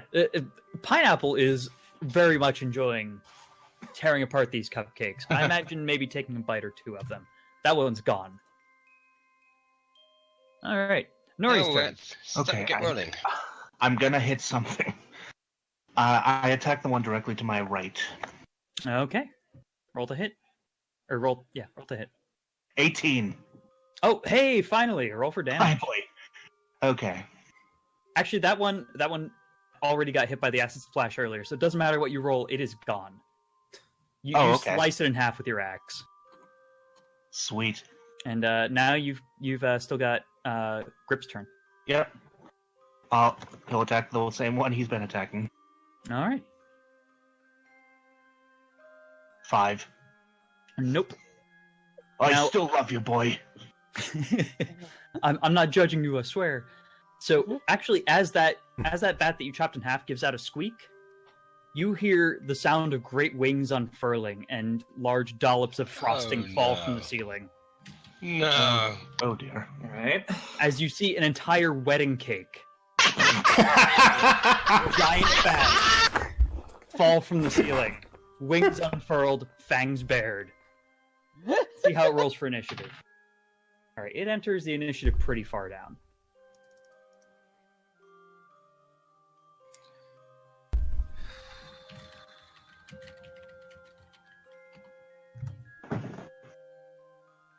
So now it is Colleen's turn. One sec. I guess I'll throw an alchemist fire at the cake. Okay. That hits. So it gets 1d6 of damage now. All right. And then next turn, it will also get another d6 damage. Additionally, though, that did cause splash damage. So that's 1 damage for Pineapple, and also 1 for this other cupcake, which is then incinerated and disappears.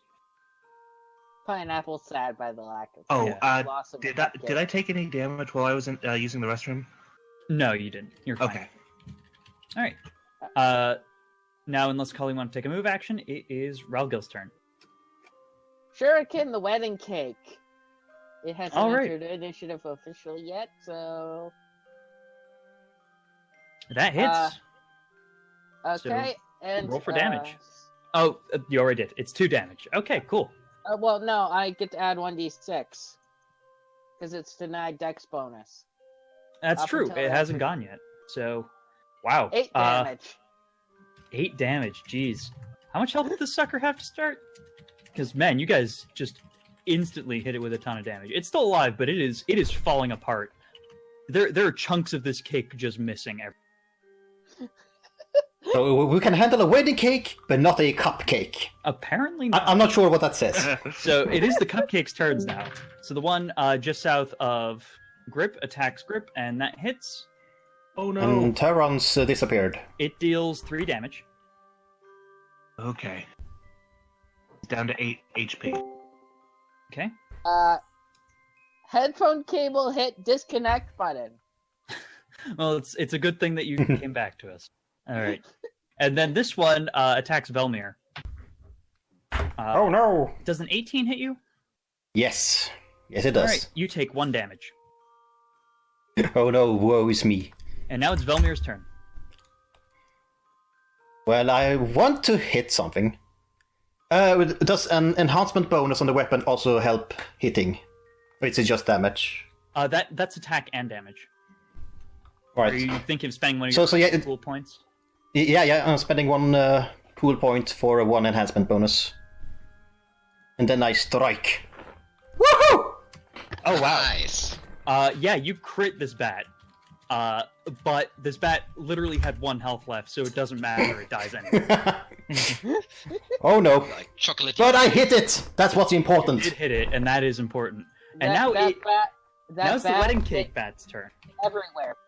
And the The wedding bat went cake everywhere. the wedding cake bat is actually still on fire, so it takes 1d4 damage. And then it just immediately dies.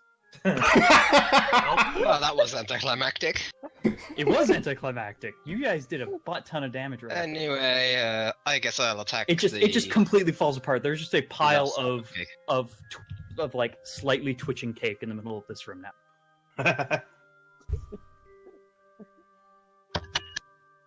No dice. All right. Wait, what were you attacking anyway?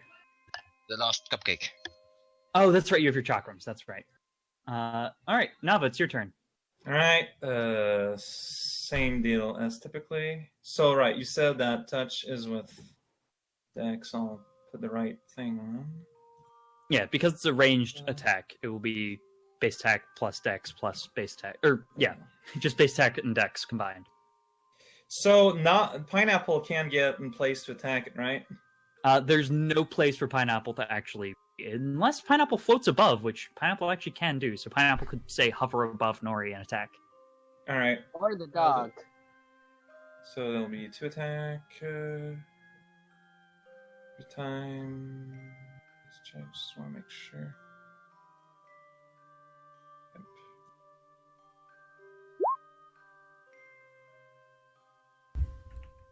Oh, God. You know, because this bat is completely cornered, I'm going to give you a little extra bonus on this. And that bat gets hit. Roll for damage. All right. This bat just has nowhere to go. So just 1 hit? 1 hit. And that bat just gets torn up. Pineapple is putting in work. Wow. I think we have a new party leader. PvP. Is that all of them? That is all of them. The room falls silent. Okay. Everybody, who has the most damage? Well, I'm going to because I'm going to be healing Pineapple with my own hit points. Okay. Well, you got a spell that you can cast to heal. Yeah, Pineapple. but like it transfers. Oh, it does. Transfers 1d6. My dog, I think, it took the most damage. I think. Yeah, especially with the chocolate river before. Yeah, because dogs are allergic to chocolate. So okay, Actually, it's a good thing he didn't bite any of them. I transfer 4 but then I heal 8. So technically I heal 4. And my buddy heals for 4. Okay. Who else needs a potion? Oh yeah, my dog is down to only about half his hit.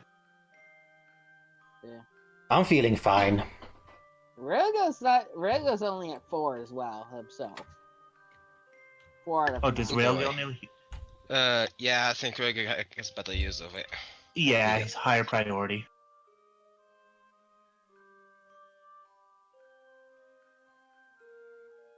I poke around inside the remains of the wedding cake to see if there's anything valuable. Roll me a perception check. Half Okay. health. That's all I got. I'm gonna help him with the poking about on the wedding cake. All right. Might as well. 26.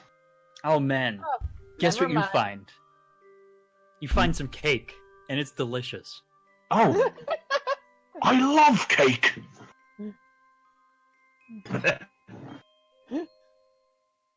Is Yeah, it so wrong or there's don't- nothing else on it that you see. Okay. You pretty thoroughly poke around those. One of the wings is still twitching a little bit. So you guys head down the hallway. Yes. All right.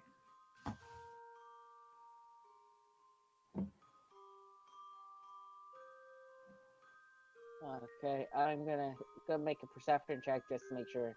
I guess Railgill's our point man. Makes Sure. sense. Yeah. Okay. Just to make sure it's not trapped.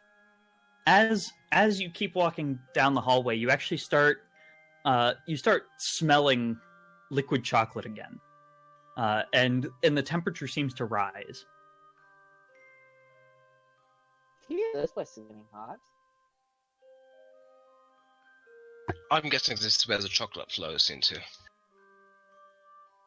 Makes sense. Is Colleen still riding a horse? Presumably. Okay. These are pretty cramped quarters, so it's pretty amusing to imagine a horse.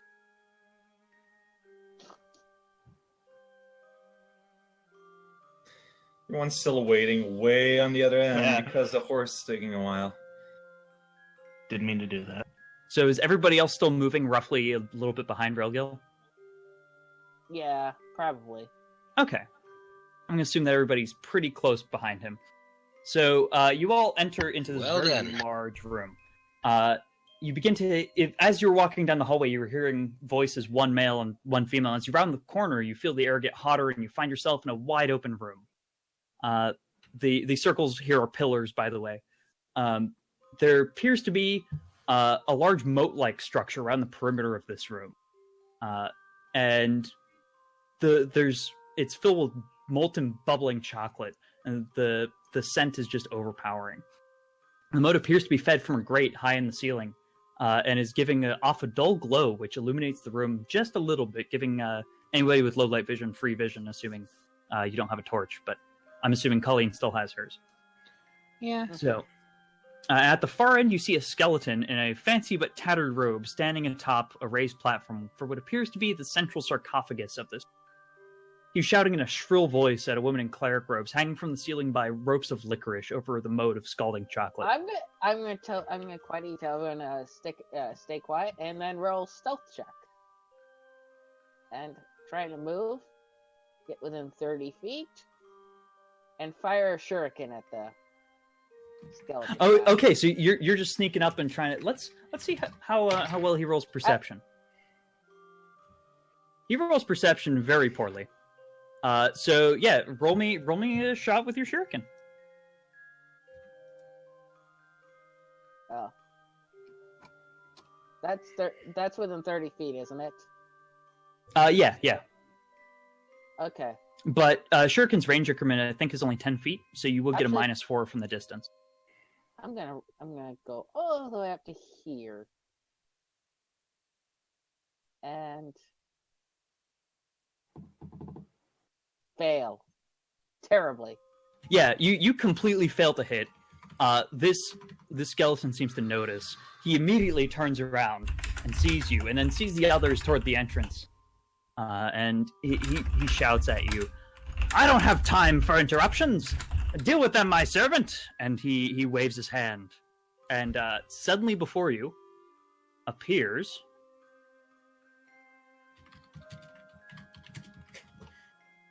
a giant great beast that looks like a ferocious gingerbread man. He lands in the center of the room, appearing out of nowhere, and then the wizard, or then the skeleton also casts another spell, and a great barrier of earth appears between the two of you. And we're gonna keep everybody's initiative rolls from last time just to keep this going a little smoothly. Okay. That raises the question. If I'm over here, does that mean I'm in between the barrier rolls and the gingerbread man? No. The barrier is right between you and him, actually. So it's basically defending this raised platform, and that's it. Okay. Okay. So the golem, gingerbread golem, he didn't roll great for initiative. Oh.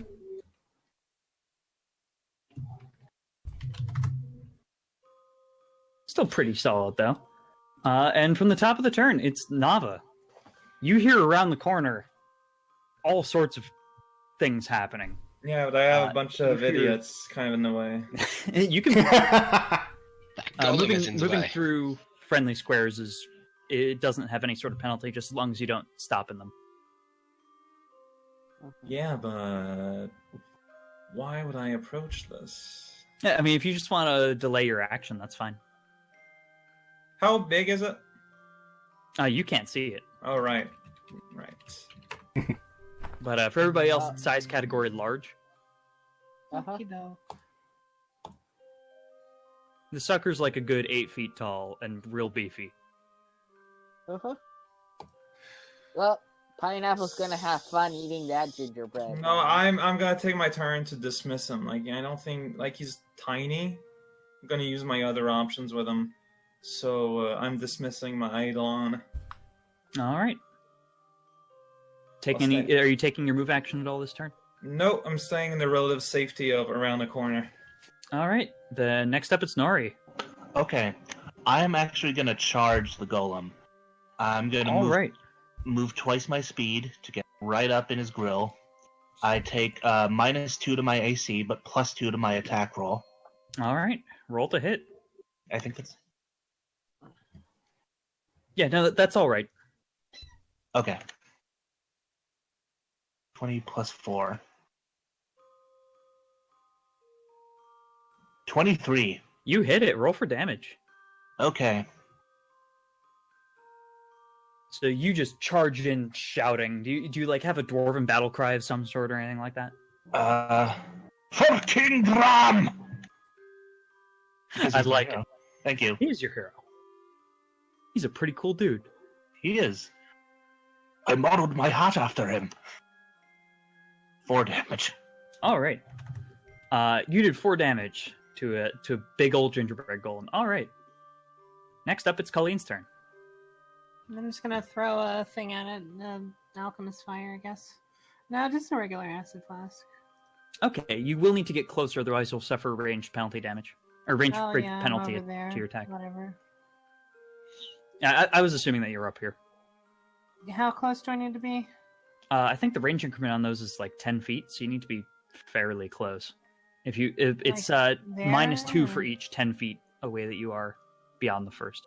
So yeah, if you're there, you'd be able to hit it no problem. But if you're back one more square, you'd be fine too. Or wait, no, never mind. No, you need to be Okay. that close without penalty. That does not hit. So let's see where that flask ends up. Because it's a big creature, it lands on it anyway. And so roll me, or actually no, it only hit for splash damage, so it takes 1 damage from your acid flask. Next up, it's Drelgil's turn. Okay. 5-foot step. Throw a shuriken at the stupid gingerbread man. That does not hit. Even flat-footed it doesn't hit. Yeah. Nope. All right. It is the gingerbread golem's turn. Oh dear. He takes a swing at Nori because Nori was the only one that successfully managed to hit him. Holy crap! I think it missed. 14 doesn't hit, does it? Nope. Yeah, no. I'm honestly a little surprised. So it dodged out of the swung way. at you, but yeah, I imagine you show off how dexterous dwarves can truly be, and Yes. you do a backflip over his hand as he swings it at you. I was thinking ducking under it, but sure. All right, Velmir, it's your turn. Yep, I want to swift action to make it enhancement bonus again, and then just run up and stab. Is that going to be a charge attack, or are you just moving up? What's the difference? You get a +2 on your attack if you charge, but you get a -2 on your AC for the next turn. Okay, yeah, I would. I'll charge. I'll charge. Okay, yeah, that still doesn't hit. But yeah, you give it a big swing, and your sword just glances off without even seeming to do anything. Your sword, by the way, is still glowing. In fact, you think it's glowing brighter in this room. Figures. Next up, it's Dawn's turn. Alright, let's see. So I can't reach the skeleton unless I move here. I think And the I focus all of my faith into this one attack. Which of course means smite evil, you guessed, right? Yeah. That does not hit. The chakram bounces off harmlessly. All right, Nava, it's your turn again. So I'm going to Goddamn move skeletons. 15, so I can go there. I'm just having my dog hang back, by the way. I'm summoning a pony there. It's the strongest animal I have access to. All right. Navi will take its place. Okay, that works. I was about to pull in another token, but yeah, that works. All right, so Pineapple is a pony now. Yeah. We're just gonna have to live with that. Okay. And I guess the pony will have to. Do you have direct control over it if you've summoned it? Basically, yes. Okay. All right, then. Feel free to do what you will with that pony then. So yeah, it's going to attack. It has 2 attacks. All right, 1d3. just kicking twice or something. Yeah. So let me roll that, I guess. Yep. 13 strength. That's a bonus of +1, right? Yes.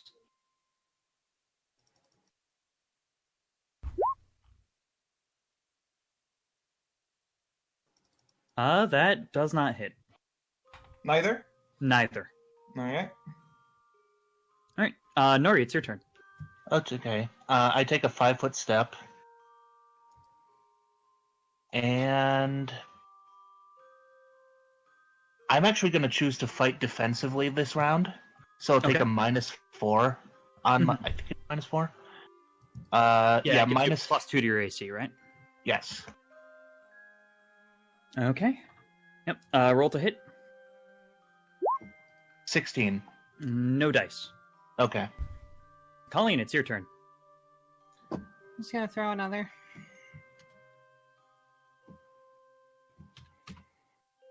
That hits. So roll me some damage. There you go. All right. Now where did you throw it? Because splash damage will have effects. Oh yeah. Should Here, I consider guess? that. All right, then Nori, you take 1 point of. I acid mean, it damage. was either that or stab it with a knife, and Yeah, that's no, not what that's fair. Okay. Or take a bite out of it. Nom nom nom. All right, Ralgil, it's your turn. I was trying to look up something and stupid. Great. Great. This computer's frozen temporarily. What were you trying to look up? Oh, that I was just something. Note to self: don't try and look stuff up. I couldn't. I was going to suggest something next time for raocow or whatever to summon if he wants to summon something. See if it was first level or not. But What are you doing this turn? But can you roll for me? Yeah, sure. What are you trying to roll? Throw a shuriken at the giant gingerbread man. Yeah, sure. Let me pull up your character sheet real quick. I'm sorry. This. All right. That misses. All right. Now it's the gingerbread golem's turn, and he turns to punch Velmir. And he Ouch. absolutely hits. And Yep. how much damage does he end up doing? He does 8 damage. That is how much health I have right now. Oh no. Oh dear. Oh no. You just get knocked back and slammed into the pillar. And Damn it. you hear the voice of the skeleton from the other side of the earth wall go, "Wow, that sounded like a big one." And then he lowers down the earthen wall for a second, and he looks over at Velmir, and he stops. Hold on. You stop. And the gingerbread golem just vanishes. Am I unconscious? You are unconscious. Hold on Oh. just one Not second. unconscious. Can I roll to heal for him? Yeah, 0 HP is non-conscious. It's disabled. You're barely there, but you're awake. Okay. Take a move or standard action, but if you take a standard Hey, guys, I'm back. Sorry, I need to keep it a little quiet for my housemates are doing something. Sorry, I missed like the past 10 seconds. What happened? I was just gonna say that if you're at 0 HP, you're disabled. It's basically you can take one move or standard action, but if you take a standard action, unless it's to heal yourself, you drop down to -1 and start bleeding out. Yep. I can stabilize him if it helps, but it says in the rules only if it's negative health, so I'm not sure that applies. So, the skeleton drops his earthen wall and says, "He's not conscious, is he?"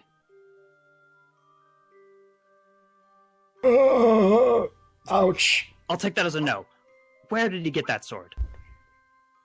No idea. You'd have to ask him. I just met him today. Hold on, can anybody have? Can any of you make him conscious again? I must know where he got that sword. I'm pretty sure he's conscious, just in great pain. Ouch. Sounds like it. Yeah, no, I fucked that up. You did fuck it up. But that's fine. He's still just groaning in pain, I imagine. Yeah. So the skeleton just addresses you directly and says, "Where did you get that sword? Why are you all here anyways? Who are you all?" We were sent here to rescue the priestess you're currently torturing. I'm not torturing her. I'm interrogating her. That's the same thing. I'm just asking questions very forcefully. Look, she doesn't know anything anyways. I can give her back to you if you'd like, but I must know where you got that sword. Unfortunately, I don't know. Release the priestess and then we can talk. Roll me a diplomacy check. Me? Yeah. I mean, you're the one Okay. who's asking me Okay. to.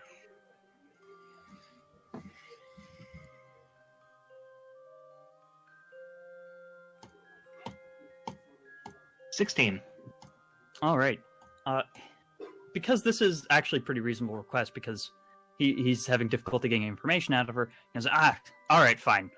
She's all yours. I don't think she was responsible anyways. So, Responsible for what? I'm now wondering what you guys are all here for. Are you returning to the scene of the crime? No, we were purely sent here to recover the princess. Or, well, the priestess. Well, my amulet was stolen. I must get it back at all costs. Have you six heard of me? I'm Nope. the great Thaddeus Bakerton. Should we have? Everybody who has knowledge of history trained, roll me a knowledge history. I don't. I don't. Nope. I don't.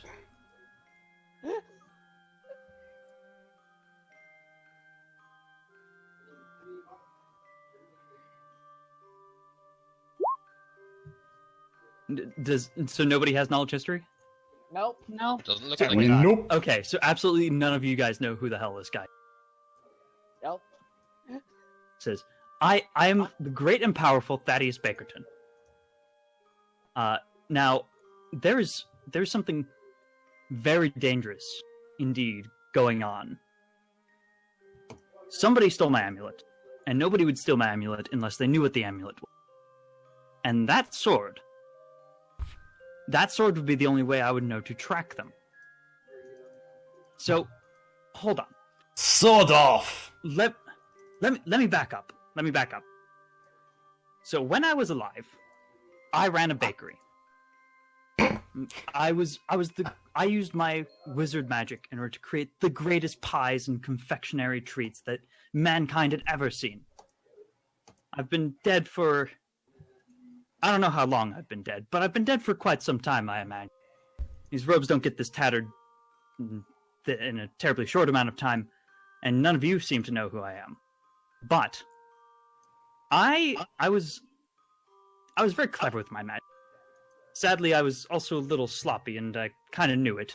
I crafted 5 magical artifacts that helped me out in the kitchen.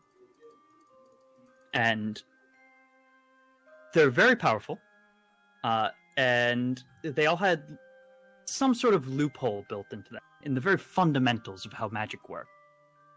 And sure, it was sloppy to keep them in there, but I was meant to get around to fix it. But I was lazy, and now if a skilled magic user were to get a hold of all 5, the results could be disastrous.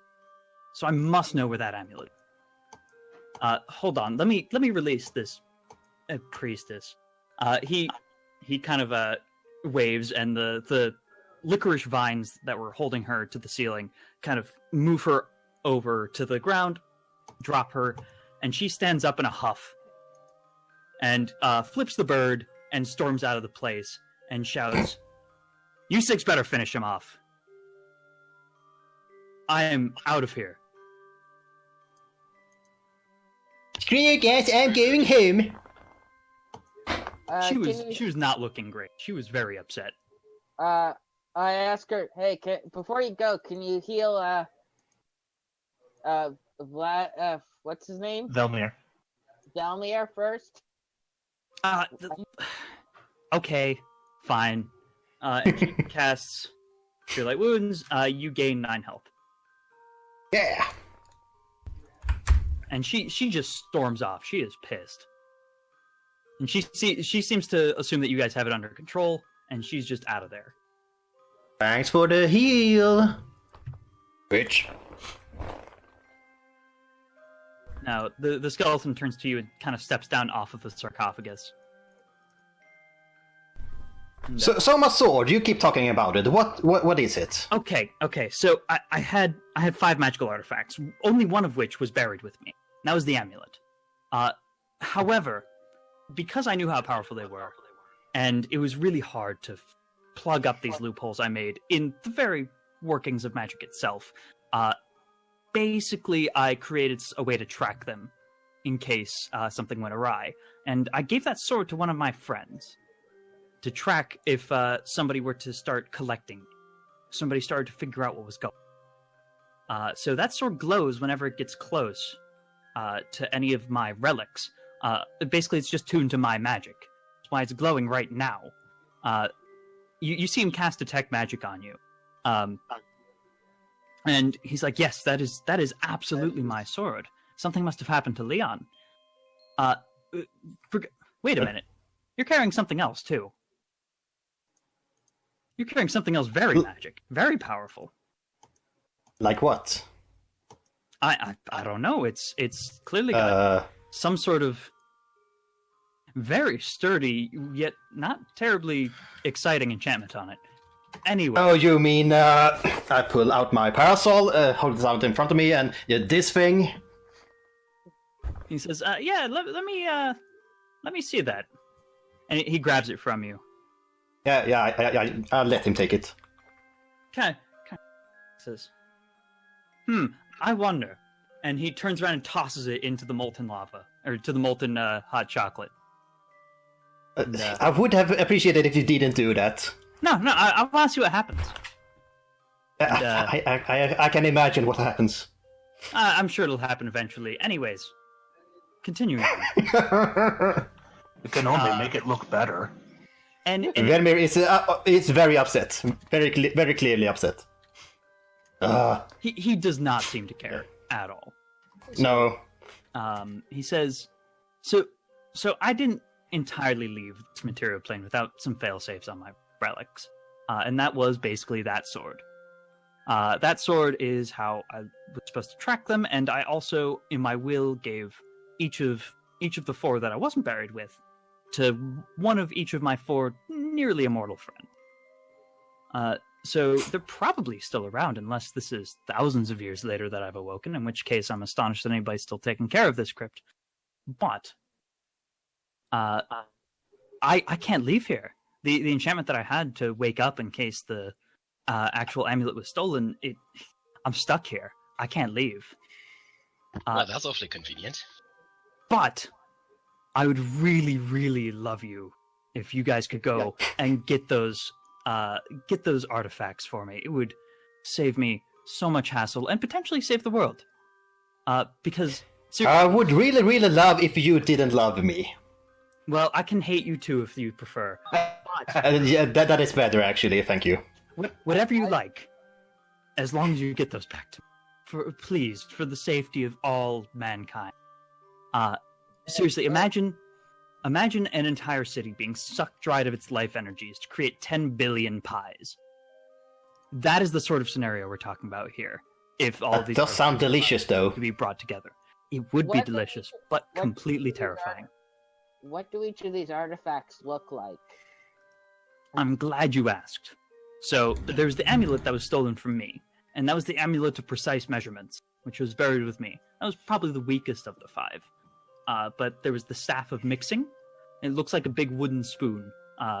And there's the pouch of many ingredients, which looks like a small pouch. It's not terribly special looking. There's the oven of instant baking. It's luckily very collapsible, very easy to carry around. And then the sugar machine. Now, the staff of mixing was left in possession of a Samsaran by the name of Sonitri.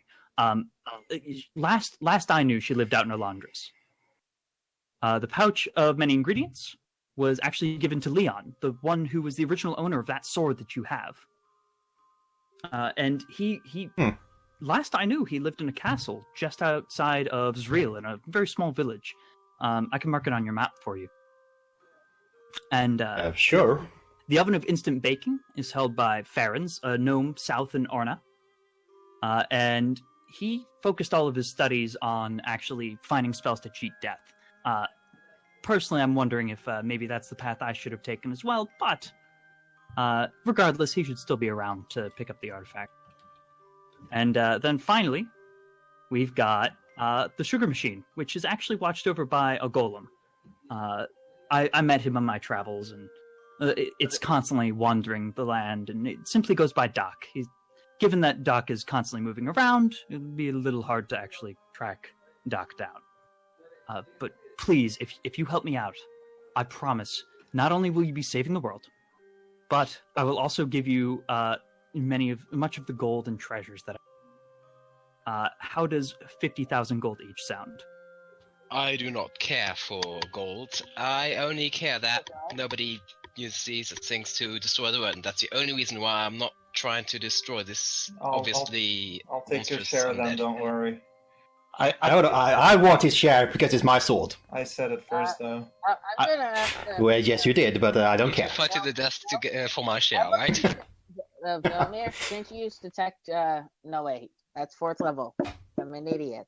I take a step forward and I say, I'm not sure that I trust you, skeleton, but if as many lives are at stake as you say, then I'll help you.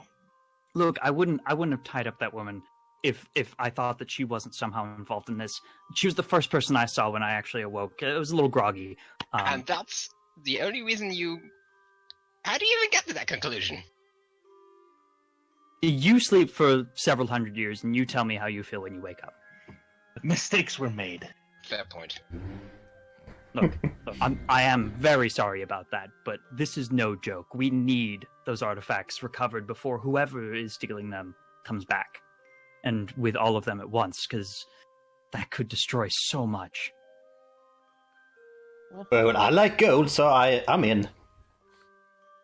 Who's to say that you won't use these artifacts to destroy the world once you get them together? I created them. If I wanted to have destroyed the world, I could have done that back when I was alive. That would not have been a problem. Good point. You sense that, as far as you can tell, this guy's being completely sincere. Basically, he's really confused and still waking up. You can tell he's a little groggy, but what he's saying is, as far as you can tell, what he believes to be the truth. Oh, fair enough. So, are you all in? Okay, that is a relief. You six look capable enough, at least. Now, one more thing is that you absolutely must keep this quiet. There are prying ears out there, and if such a powerful set of relics were to get word out, it would be too enticing for power-hungry wizards and other sorts to go collect. Such as bakers. What about the priestess? And the priestess? I'm pretty sure she wasn't actually involved. I think she was just coming by for standard ceremonial duty. I'm curious why the tomb is made of cake and cookies and chocolate. I'm guessing it has something to do with the latent energies and magics of my resurrection. I'll see if I can make it go away. No guarantees. No, it's fine.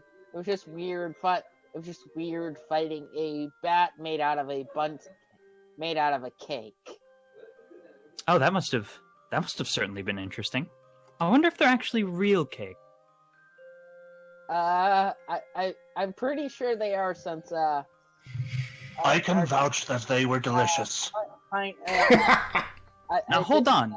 It might have simply been some very convincing illusory magic. Are you positive? Well, pineapple seemed to enjoy them enough. Well, I've never had bat before. Maybe that just tastes really good.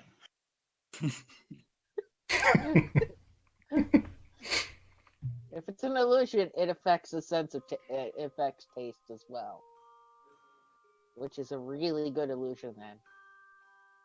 Hey, illusions can affect all the senses. But regardless, I really would appreciate this so much. Thank you all. This is very important. Now, I must ask, where do you four plan on going first? Leon might be the first to visit, since he might be out of commission, given that you are in possession of his sword. We'll probably stop by Daventry first. We were supposed to return that princess, and there was a reward of some gold for all of us for doing so. Oh, yes, by all means, but just do not delay. Mm-hmm. So And regarding how I got the sword, my last master before I went solo, he just gave it to me as a parting gift, and I have no idea where he got it from. So I have no clue. that is Master Rohan, if that name says you anything. Master unfortunately not. However, going back to the source on that one might be a good idea, assuming that you can't find Leon through normal means. Mm-hmm. How long were you dead again? I have no idea. What year is it? My Do you tell him the proper intelligence year? is 8. I'm pretty sure you still know what year it is. Do you give him the actual proper year? Yes. All right. He says, I guess approximately 250 years. Has anything big in history happened since then? Oh, there was the business with King Graham. King Graham.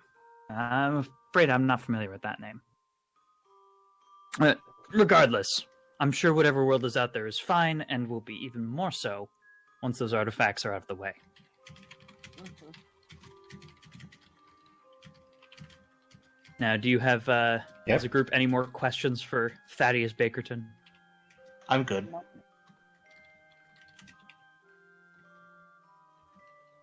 All right. Nope, I'm fine. All right. So, because you skipped out on part of my dungeon by succeeding at a lockpick, that's roughly all I had planned for today. Oh. Why was there something else planned if I hadn't gotten that lockpick or something? No, there's an entire other door from the front room. All So, right. I mean, it's fine that you Yeah. ignored it, but that did cut off a good chunk of the time severely. I mean, that's where the key was. But, but yeah, that's about it Oh. for time for today. So, yeah. Cool. So do we get back to town, or? Yeah. You get back to town without uneventfully, and you do I never manage actually to. rolled a lockpick for this door. You never told me to. You didn't tell me it was locked. You just Well, told me it was... no. This door was not locked. It's the Oh. door at the end of. It's this door that was the one with the big padlock. Oh, so then we were supposed to go through this door to get the key, and Yeah, I mean it was an option. I expected you guys to take the option, but whatever. So what was, yeah, what was actually down this area? you will never know. Well, today I learned that candy can die. An important lesson. So yes, you guys all make it back to Daventry. I'm assuming that you guys didn't try anything funny along the way. Mm-mm. No. Not along the way. No. Well, I do ponder for myself in what way I will get it back. Theoretically, I go pick up my duck. All right. Yeah. So you guys head into town. You guys have to wait through the customs line and ask you, do you have any magical artifacts to declare, and all the standard stuff for entering Daventry. And you make it back to the office of Captain Stonelaw, and he's not there, but the guard that initially let Colleen out of jail is.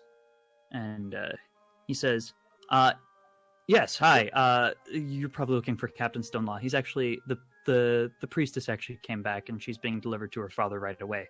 Captain Stonelaw is making sure of that himself. So he left me this bag of gold to give you all.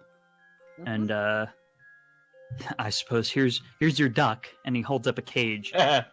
And this, you actually heard this duck before you entered the room because it was quacking furiously and incessantly. So he puts it up on the table and says, "Miss Drake's friend, your criminal record is unfortunately clear." I say for now. I will state also that we have also in the process of protecting the city from an evil skeleton wizard, and I believe that should be worth extra compensation. Oh man, yeah, that joke that you told there, Don, that was hilarious. Everybody laughed. Oh, yeah. It was great. Everybody got a huge hearty chuckle out of it. So you each get 250 gold, except for Colleen, who gets her freedom. And her duck. And her duck. Why did And- you have a duck? Because it's awesome. Why wouldn't she? And with that, that is the end of session 1. Okay. Doesn't give us more for protecting the town from a skeleton. Well, all we did was save the priestess. I mean, it Well, was actually- going to attack the town. Like, he does not know that. Were you going to tell? Like, what I said was in character. Oh, what was it that you said? Basically, like, also, we have protected, like, we are in the process of protecting the town from the attacks of a skeleton, a wizard, that's currently occupying the crypt. Oh, skeleton wizard. We'll have to let the townsfolk know that crypt is off limits for the time being. We'll send a group of guards in there to check things out. That doesn't sound very pleasant, but you got her out in one piece. That's what we appreciate. Oh, Rafi. All right. It's okay. It's a very, very strange thing inside that crypt. We actually spoke with the skeleton, and No, you're not. No. Shh. the priestess setting off No, Why are wait, you a shooting him? minute. Wait a minute. He's saying something about talking with the skeleton. Was the skeleton sentient? He was threatening us with violence. Oh, we'll No, be he sure to wasn't. send some. I thought she was rather reasonable. He just wanted to be left alone. Honestly, that's it. Because he is. And bake some cakes. I'm getting conflicting. To bake cakes. All right. He likes cakes. He All right, likes so- making cakes. Rao and Terrence, I'm going to need you to make competing diplomacy checks to see who he believes. Who would believe a kobold? A local hero. This kobold is a local hero, actually. Doesn't matter. He's a kobold. Unfortunately, I apparently rolled terribly. Also, you're competing with a party face, so. Who are you man. calling a party face? No, forgive me, I completely spaced on what side you guys reach on. Rao, were you saying, like, no, don't worry about it, he's chill, or... No, I'm the opposite. I'm saying Okay. it's a skeleton menace. Skeleton menace, okay. He says, we'll be sure to send some very well-armed guards down there. I And take then- the middle ground. I'll say he was reasonable, but he was still totally attacking us with a giant cookie monster. There was Exactly. that. Giant cookie monster. That sounds interesting. He's And gonna roll tasty. sense motive to see how crazy he thinks you are. Given that you might actually be a little crazy, you do get a penalty, or he does get a bonus for this. But no, he actually believes you on this one. He's believing the giant cookie monster. I mean, this is a wizard. Like, The skeleton menace with the giant cookie monster. Rumors of this Yeah. will surely spread throughout town very quickly. And with that, I bring the session to a close because I desperately need to go use the restroom. Okay. So I will send out a quick survey to just get everybody an idea from everybody of how they think I did, and what I can improve for next session. And what I want you guys to do is figure out which of the 4 artifacts you want to go after next, and I will send you the full list of them in the chat. So Okay. Yeah, good, because I've already forgotten all of them. Probably Leon's.